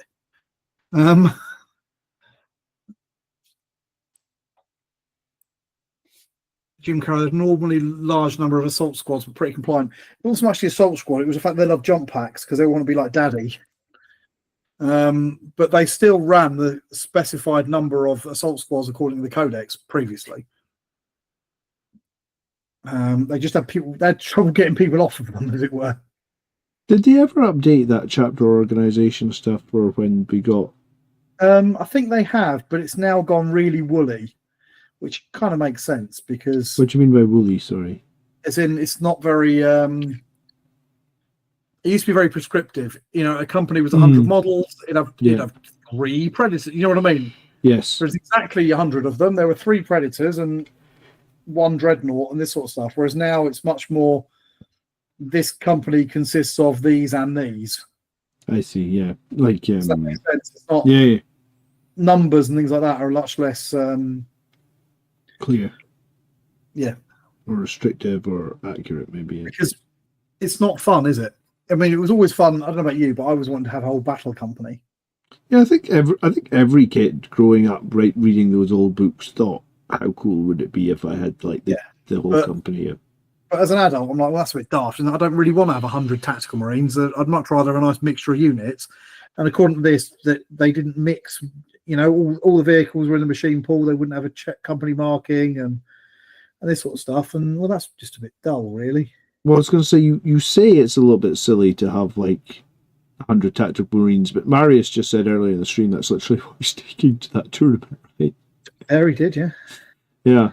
But yeah, from a collector's and painting point of view, I don't want to paint so many of the same model. That's true.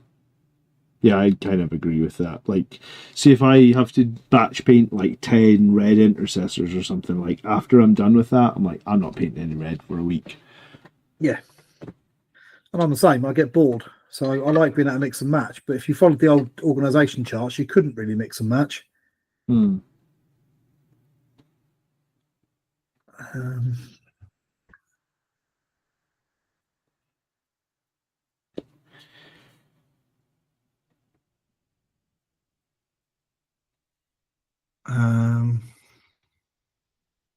were you painting a Xiphon intercessor the other night? I was, yeah. So that was the Horus Heresy only now. Well, it's Legends 40k, but it's a Xiphon. Yeah, it's the same one that was the standard kind of unit for Aeronautica Imperialis for Space Marines. Oh, right, okay. It's their air superiority fighter. Was it a commission or were you just doing it? Nope. Actually, Mark gave it to me. So when he came through a year ago on this holiday, actually, he gave me a load of his old models that are all Legends. Because he didn't need it anymore, basically. And he hadn't finished painting them or whatever. So they'd all been sort of like sprayed with his red that he uses. And that was about as far as he got. Well, so I just sprayed over it and then painted it. It's because I do play Legends. So in our local group, we allow Legends play. That's nice because it was really dumb. I kind of hate the whole Legends thing anyway. Well, I do. I understand it. It's the only way to sort of balance the game, but none of the Legends units are particularly strong generally. There's always going to be the odd weird interaction that can break things, but unless you're taking the piss, generally Legends units aren't very strong. Yeah, it's always been that the Legends units aren't that strong. Yeah.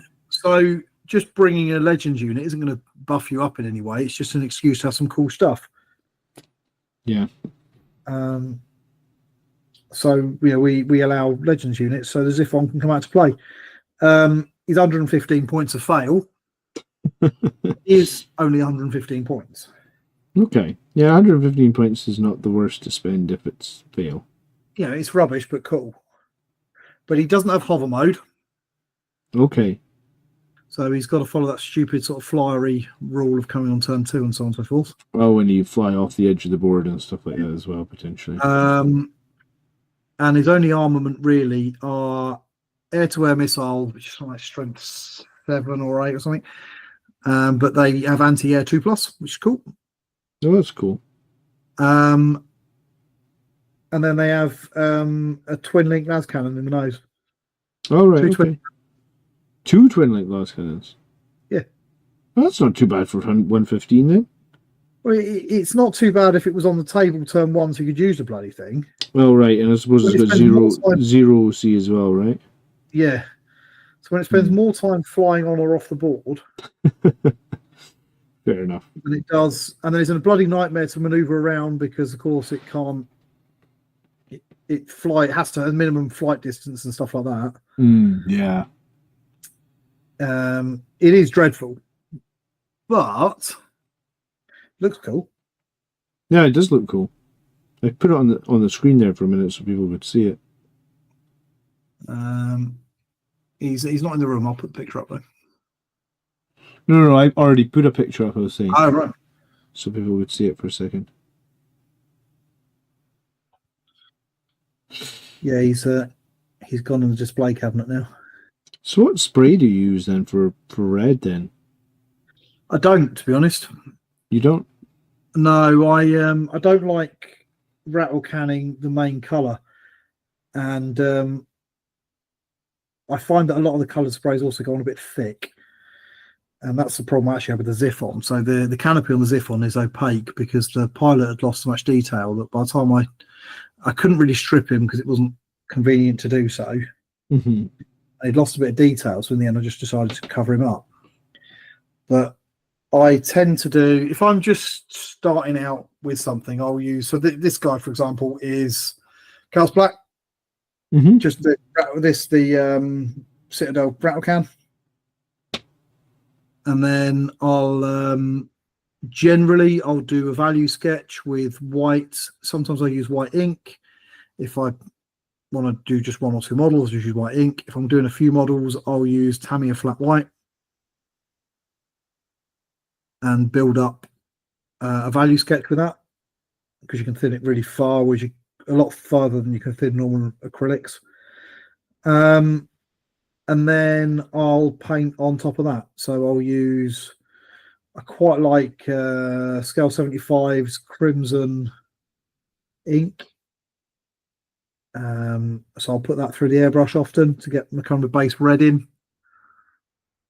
and go from there. So yeah, I spray on red, but I do it through the airbrush, and I do it generally as an ink over a value sketch just to get me started. It's quite a quick way of painting that way. Yeah, that makes sense. Whereas if I'm hand painting this guy, it'll take me forever. Yeah. Mary says, have you ever tried Black Legion Contrast? Yeah, it's a lot better than the old black contrast paint they did.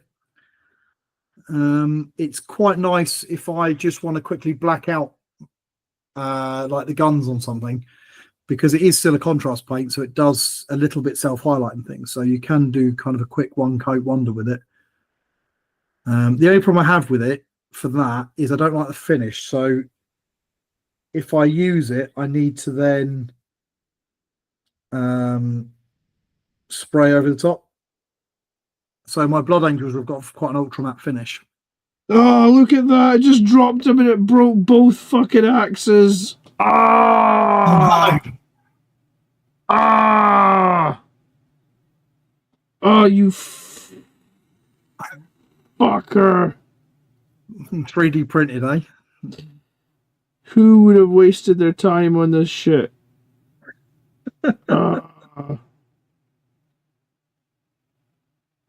It didn't just break one, it broke both. You gotta be shitting me. It didn't even drop it that far. It didn't look that far on the camera. Well, it didn't feel that far. I guess the weight of these wings, man, maybe. Well, maybe, but that felt a bit too fragile, to be honest. Oh, you son of a gun. That was trying to get into stupid armor crack around his chest piece. Oh well, I can get in there nice and easy now. Silver linings, eh? Son of a bitch. Right, who is super chatting me to get a new model? No, I'm joking. I'm just going to super glue it. Hopefully. Oh, god damn it. I said at the start of the stream, I shouldn't have opened my big mouth and said that these 3D printed ones break. Well, I don't know. Have you ever pinned any of these resin pieces? Do they pin well? No. No, they don't pin well. They pin dreadfully, to be honest. They have a habit of shattering when you try and drill into them, if you're not careful. Okay.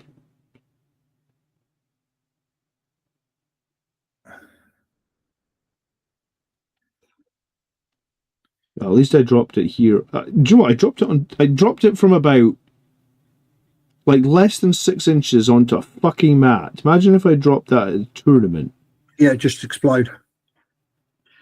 Just explode.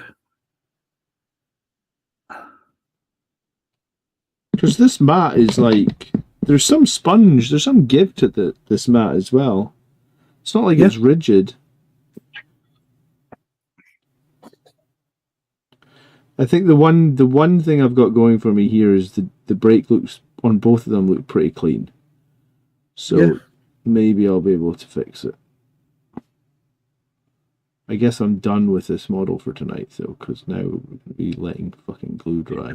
Stuff. The rest of every time you look at it, it's just going to piss you right off.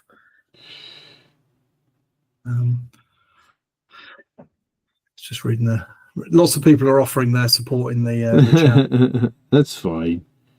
I shall fix it. I'm not too upset. So yeah, Marish, I do hate painting black, but I mostly hate painting black because I think it's boring. That's my issue with it. It's just, I like colourful things, and I just find black as a colour is just the dullest one to paint in.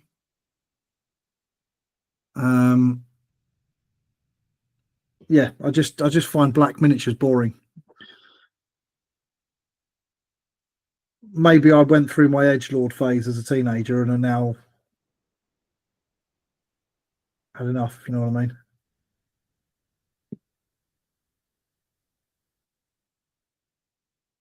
I hope you guys enjoyed watching my pain there. I'm not going to say I enjoyed it because that wouldn't be fair, but there was a little bit of Schadenfreude, you know.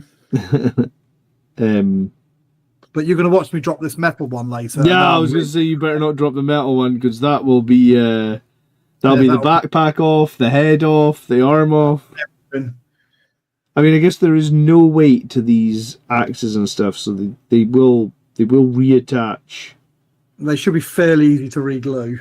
Yeah, it was fairly clean. It's just a question of whether or not they will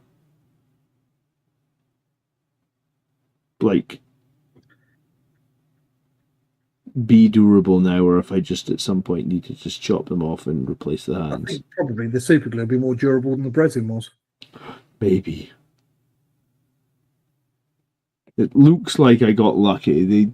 They are back on. They look reasonably decent angle. I'm going to put this guy down for now. Move on to another one, I think.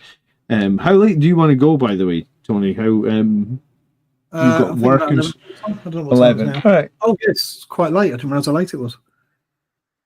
Yeah. See how time flies, having fun and all that. It does, and we don't get to hang out all that often, so time does fly. That's fine. I've got this Lieutenant Combi Weapon guy who I've been working on right here as well. Nice. He is the one that comes back to life when he... Seeing that model in lists as much as I did for a while. When Leviathan first dropped, when we first got him, everybody was running at least one, if not two or three of them. He's still somewhat popular. Are you still seeing it in lists that are submitted? Anyone else hoping he glues them the long way around? Says...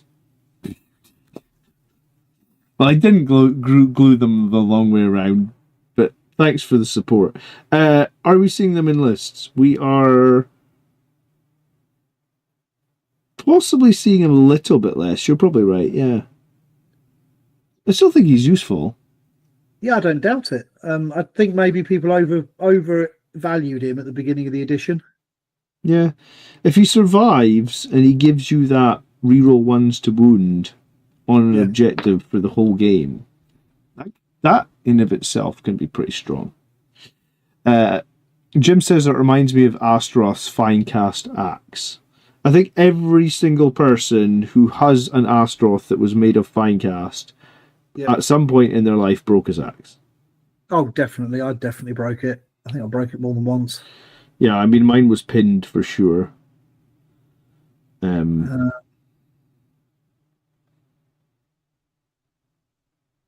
then I think everybody that owned a Metal Dante also broke his axe. Yep, I've got a couple of Metal Dantes in boxes with no axes.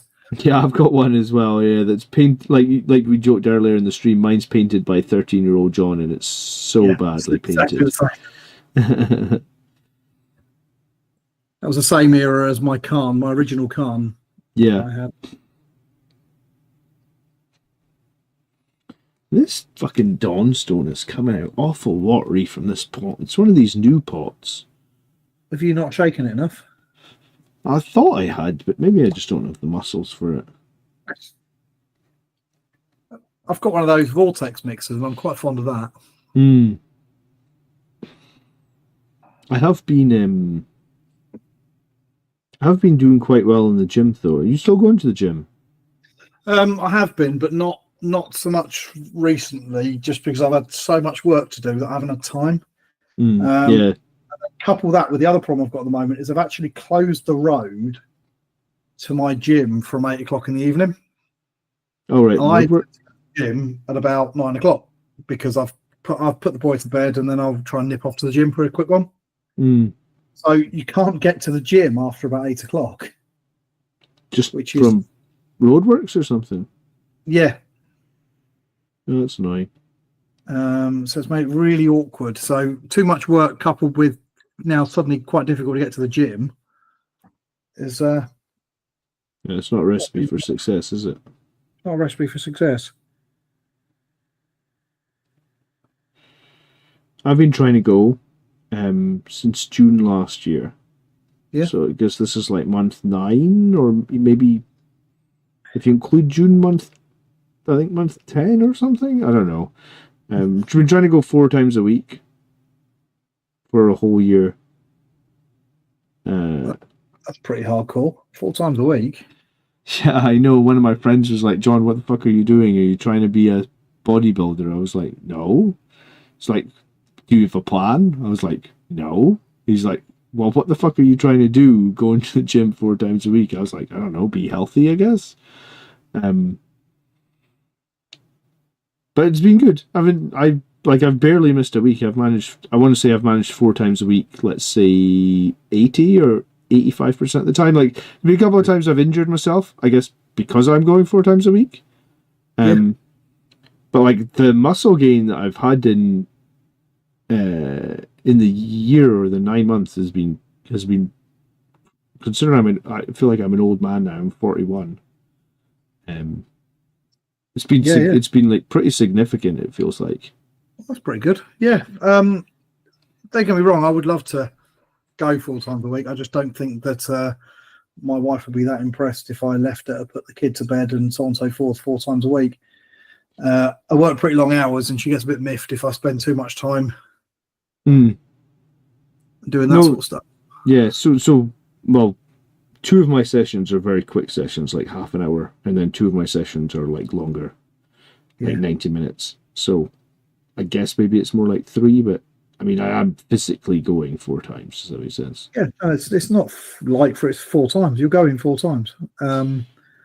Yeah, so I have to sort of balance the am I allowed out to a little bit. A bit like you do. You know, you don't go to too many events and things like that. No, yeah. I don't go to hardly any Warhammer tournaments. It's a sad state of affairs, actually. I can't really justify doing that sort of thing for myself. You'll get there. Your kids get easier, man, as you get older. Yeah, I think when he's a little bit older and when he can entertain himself a little bit. Yeah. So he doesn't need constantly you to entertain him, then I think it'll be a lot easier. Yeah. You're not that far away. How old is your kid again? He's 2. 2, yeah. Oh, like Michael will watch like a whole movie now. He's like 3 in 2 months. Yeah. I mean, I know they're not supposed to have so much screen time, but like sometimes you just need to have a break as an adult, I guess. Yeah, I can understand that. We're certainly a lot more relaxed with him than we were when he was little. Yeah, I'm trying, Marius, to make sure to be healthy. I mean, have you seen that channel, Cornate Gains? I'm no Cornate Gains. Have you seen that channel at all, Tony? I've not come across it, no. It's like a guy who wears a corn helmet, and the guy is jacked like a motherfucker. He's got like the biggest muscles I've ever seen. I think I saw him in a short, actually, today. Yeah, he does shorts. He does long form as well, but most of his videos are actually exercise videos. He just does them with a corn helmet on. Cool. I'm going to look that up later. I'm genuinely looking that up. But, you can go with my Khan the Betrayer. Marius has watched him. He says he loves the channel. Yeah. I think the fact that is good is he just screams. He's like, "Hello, brothers! I'm here to show you." Like some random exercise. I'm not going to lie. This sounds amazing. Well, I mean, I think he's close to 10,000 subscribers. I mean, yeah. As soon as I've finished this stream, and I'm going to go and look him up. Yeah, Coordinate Gains, I think, is his channel. I'm surprised he hasn't been recommended to you. Well, I think he might have been, because like I say, earlier today I saw a short with the guy in a just shouting, like a jacked guy in a corn helmet. Yeah, that's him. That's him. Yeah. So I think he has been recommended to me by the looks of it. Yeah. But I don't watch huge amounts of sort of Warhammer YouTube. Yeah. The thing that I tend to have the most on YouTube is, other than like reviews or whatever of things that I'm working on or whatever, it's like it's music. Yeah. I use YouTube for so much music. Yeah. I mostly use YouTube for music. Yeah, it's just like idle music. Just music, really. That's what I use YouTube for. Yeah.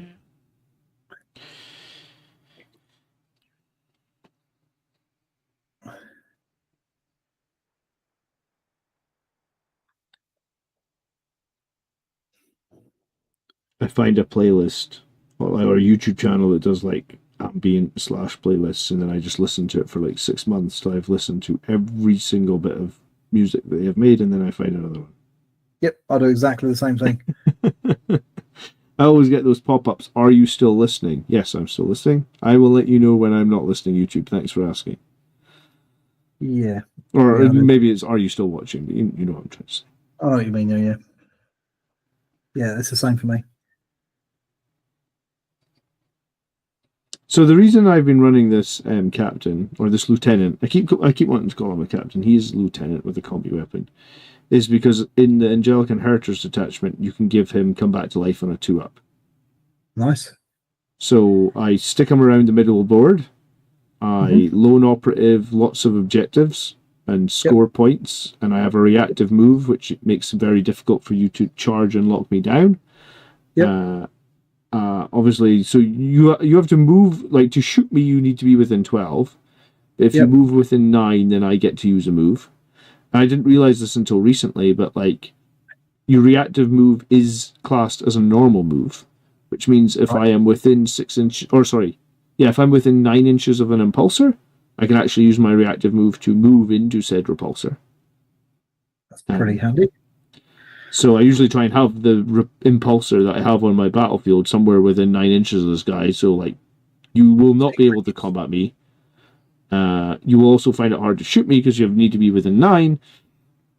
And then I guess the rest of it is, if you finally do manage to lock me down and kill me, on a 2-up I just come back to life. With 3 wounds, and I mean I have 4 wounds, so it's kind of like coming back to life for the most part, almost at full health, right? Yeah, that sounds very powerful, to be honest. He's 95 points. That's a use for him, you know? Yeah, he is 95 points, but we're not inundated with cheap units for doing things with. no. I know you've got scouts, but that's about it, really. Yeah, I mean, jump pack assault intercessors can be used as a doing thing unit, but yeah, you're right. We aren't loving tons of cheap units, are we? No. I mean, for a while there, people were running Imperial Henchmen. I guess they just, and Voidsmen at Arms. I guess they just fell off for some reason. Well, they kept getting points rises, didn't they? Until they started becoming quite expensive, maybe. Oh, do you know what? I never even thought. How much are Voidsmen these days? Are they 50 now, or did they put them up above 50? I think they're either 50 or just above 50. But when they were 40 points, everybody was running them. Yeah, I was running them when they were 40. I was also running Servitors, I think, when Servitors were 30 or 40 as well, I think.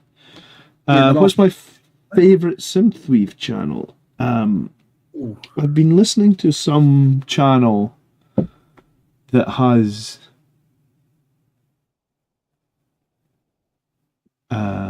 like a penguin as the, because my wife walked in and was like, what the fuck are you looking at? And I was like, it's just music, love. And she's like, why is there a penguin in it? I was like, I don't know. That's just their that's just their picture. Let me see if I can find it. What's the one that I tend to listen to while that's on?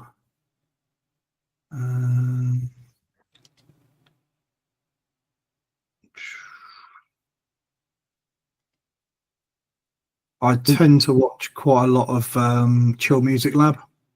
Yeah, absolutely chill music is the one that I've been looking at. And it's got lots of pictures of penguins. Absolutely chill music. I'll send you it and I'll put it in chat so anyone in chat can check it out. But I found it. Yeah, I've been enjoying this an awful lot. I like the penguin. If I'm honest, I like the penguin. I don't know. I must have been listening to this channel now for like a month. Every day I sit at work at my desk doing stuff, listening to this channel. But I'm sure I'll find another one in a month's time, but at the moment, this is the one I'm on. Yeah, so I use Chill Music Lab is the one I tend to... is it Chill Music Lab? Chill Music Lab. I'll check that one out. I'll find it. Oh, and then of course there's the classic Lo-Fi Girl one as well. I do listen to sometimes a lot of lo-fi. Yeah, sometimes lo-fi annoys me. I don't know why. Yeah, so when I get to a point where I've started to hear things multiple times, then you're done with lo-fi. Yeah, so I listen to Chillwave FM. That's quite a good one. Okay. I'm going to copy the link and I'm going to see if it will let me post it. Yeah, put it in the chat. So I listen to that one quite a bit. And this one quite a bit. Definitely. I like these ones because these are like the 24-hour stream ones. Yeah. Because they always. I'll just subscribe to this one so I can get it on my list. Nice. Yeah. I bet when people clicked on the 3 Grots video, they didn't expect to be getting getting the hookup with the chill wave. You got some chill wave, bro. But this is the stuff I listen to all the time. Yeah, so I like it. That's 3 that I've been listening to, and I sort of flip between them as I start to get bored. Yeah, it's that. Yeah. Apparently, me and you are the same person in different bodies. I could never manage that Scottish brogue. No. Okay. Well, no, I was looking. I was looking up where you live the other week. Yeah. Weird, but only because I want to go on holiday, and there's a big national park near where you live, isn't there? Oh yeah. It's got crap load of Monroes and all that sort of good stuff. Yeah, it's like maybe 45 minutes from here. Yeah, so I was looking, like absent-mindedly, me sort of like not making plans, but I could. You know what I mean? Yeah. No, I do that all the time for holidays. But I think I need to wait till Alan gets just that little bit bigger. Yeah, I think if you came, we could do something. But there's a crap load of walks and stuff that I would like to do. But I think you're right because like my kids, I guess my kids like maybe not quite a year older than yours, but like I just feel like I'm not doing that stuff with them. I want to. Don't get me wrong, I want to, but I feel like almost exactly. Michael's almost exactly a year older than a year and a month or so older than Alan is. Yeah, so I think that for me, like I'm like a year and a half, maybe 2 years away from that. So at some point in the future, that would be cool. I will do it, but I think he's just that little bit small at the moment. Yeah. I like talking. Yeah, me too. That is 11 o'clock, my friend. Is it? Well, I didn't get as far as I thought I was going to get. Well, my axes are back on and hopefully glued, so that's something. What have I done? I've done some skin and I've done some red armor, more or less. It's actually quite hard to see the break points on those axes, even with my magnifying glass, so I think it'll be okay. I think it looks all right. Yeah. You definitely won't be able to tell that on the table. On the tabletop, yeah. Cool. Thanks so much for hanging out, guys. I hope you enjoyed our little bit of live streaming tonight. Yeah. We'll probably have a break next week and then try and get something filmed with Mark when he's back from holiday, I guess, right? Yeah, we do. We need to do the... we've still got some detachments to do. What was the next one? He wanted to do Vanguard, didn't he? He wanted to revisit Vanguard and see if See if you can do something with it. well, maybe you can now. Centurion's got cheaper. Devastators. I did see that Devastator Centurions got cheaper. I wish the Assault variant had got cheaper. Yeah. Because Yeah, I considering like them. I've run them a few times. Yeah, I don't know why they didn't get cheaper, actually. It's not like they see a ton of play. Games Workshop are really guilty of, like, making something more expensive and then not forgetting about it, but sort of forgetting about it. Because that was why we got that question earlier about Eradicators, because I put a poll up saying, like, you know, Eradicators, Aggressors, and I think there was one other unit got nerfed because of Fire Discipline.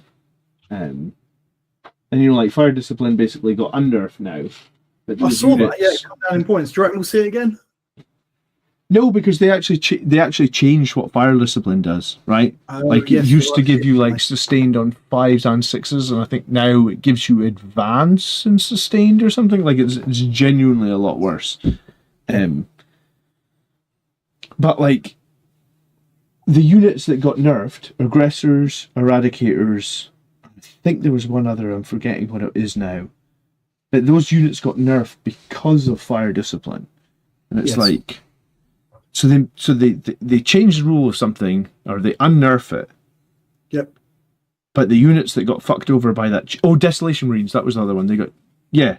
They got absolutely screwed at the beginning of the edition. Yeah, and they those units then get left to rot, essentially, because of that one detachment and that one rule, which has actually been changed now, so it's not even a problem. No. But they've just, I guess, forgotten that they nerfed those units because of that. Have they ever released them in a box? Desolation Marines? Yeah. I don't think so, actually, no. Was it Strike Force Augustus or whatever? Yeah, I don't think they got a box release now that you mention it. I don't remember ever seeing it, if they did. No, I don't think they did. I mean, maybe they were too problematic, they just didn't want to do. So you can't even buy the bloody things if you wanted to start collect. If you had joined the hobby in 10th edition. Yeah, that's funny, actually. Never thought of that. It's a bit like suppressors that you can only get in a box. I don't think you can buy anymore again. Or if you can, it's made to order, direct only from GW or whatever. Oh, that's funny. Always a bit awkward. Yeah, that's the negative part of the promo boxes, I guess, right? Yeah, it's certainly in those cases. The one that's I've been waiting for it to come out properly anyway, and the one I've been waiting for years for a proper kit for is bloody Outriders. Because they still only have that crappy monopose set that come in Indomitus, don't they? Yeah, and a lot of people would have liked it if Outriders could have had a sergeant with a weapon, I guess, right? Yeah. Just an option, or even hell, I don't even care if you can't give them any options, but you've got at least a posing option. So that all exactly, if you've got a unit of 6 of them, you've got 2 sergeants in it, you know? Yeah, you can make them at least look differently. Exactly the same models. Yeah, that's annoying. All right, I think we'll end it there. Yep. It's been great to see you, Tony. You have a great evening. It's been nice to see you guys in chat. Thank you so much for hanging out. We do appreciate it. If you would appreciate leaving a like before you bail out the stream, it would be also appreciated. Yeah, absolutely. Thanks for watching, guys. All right, see you in a week or so.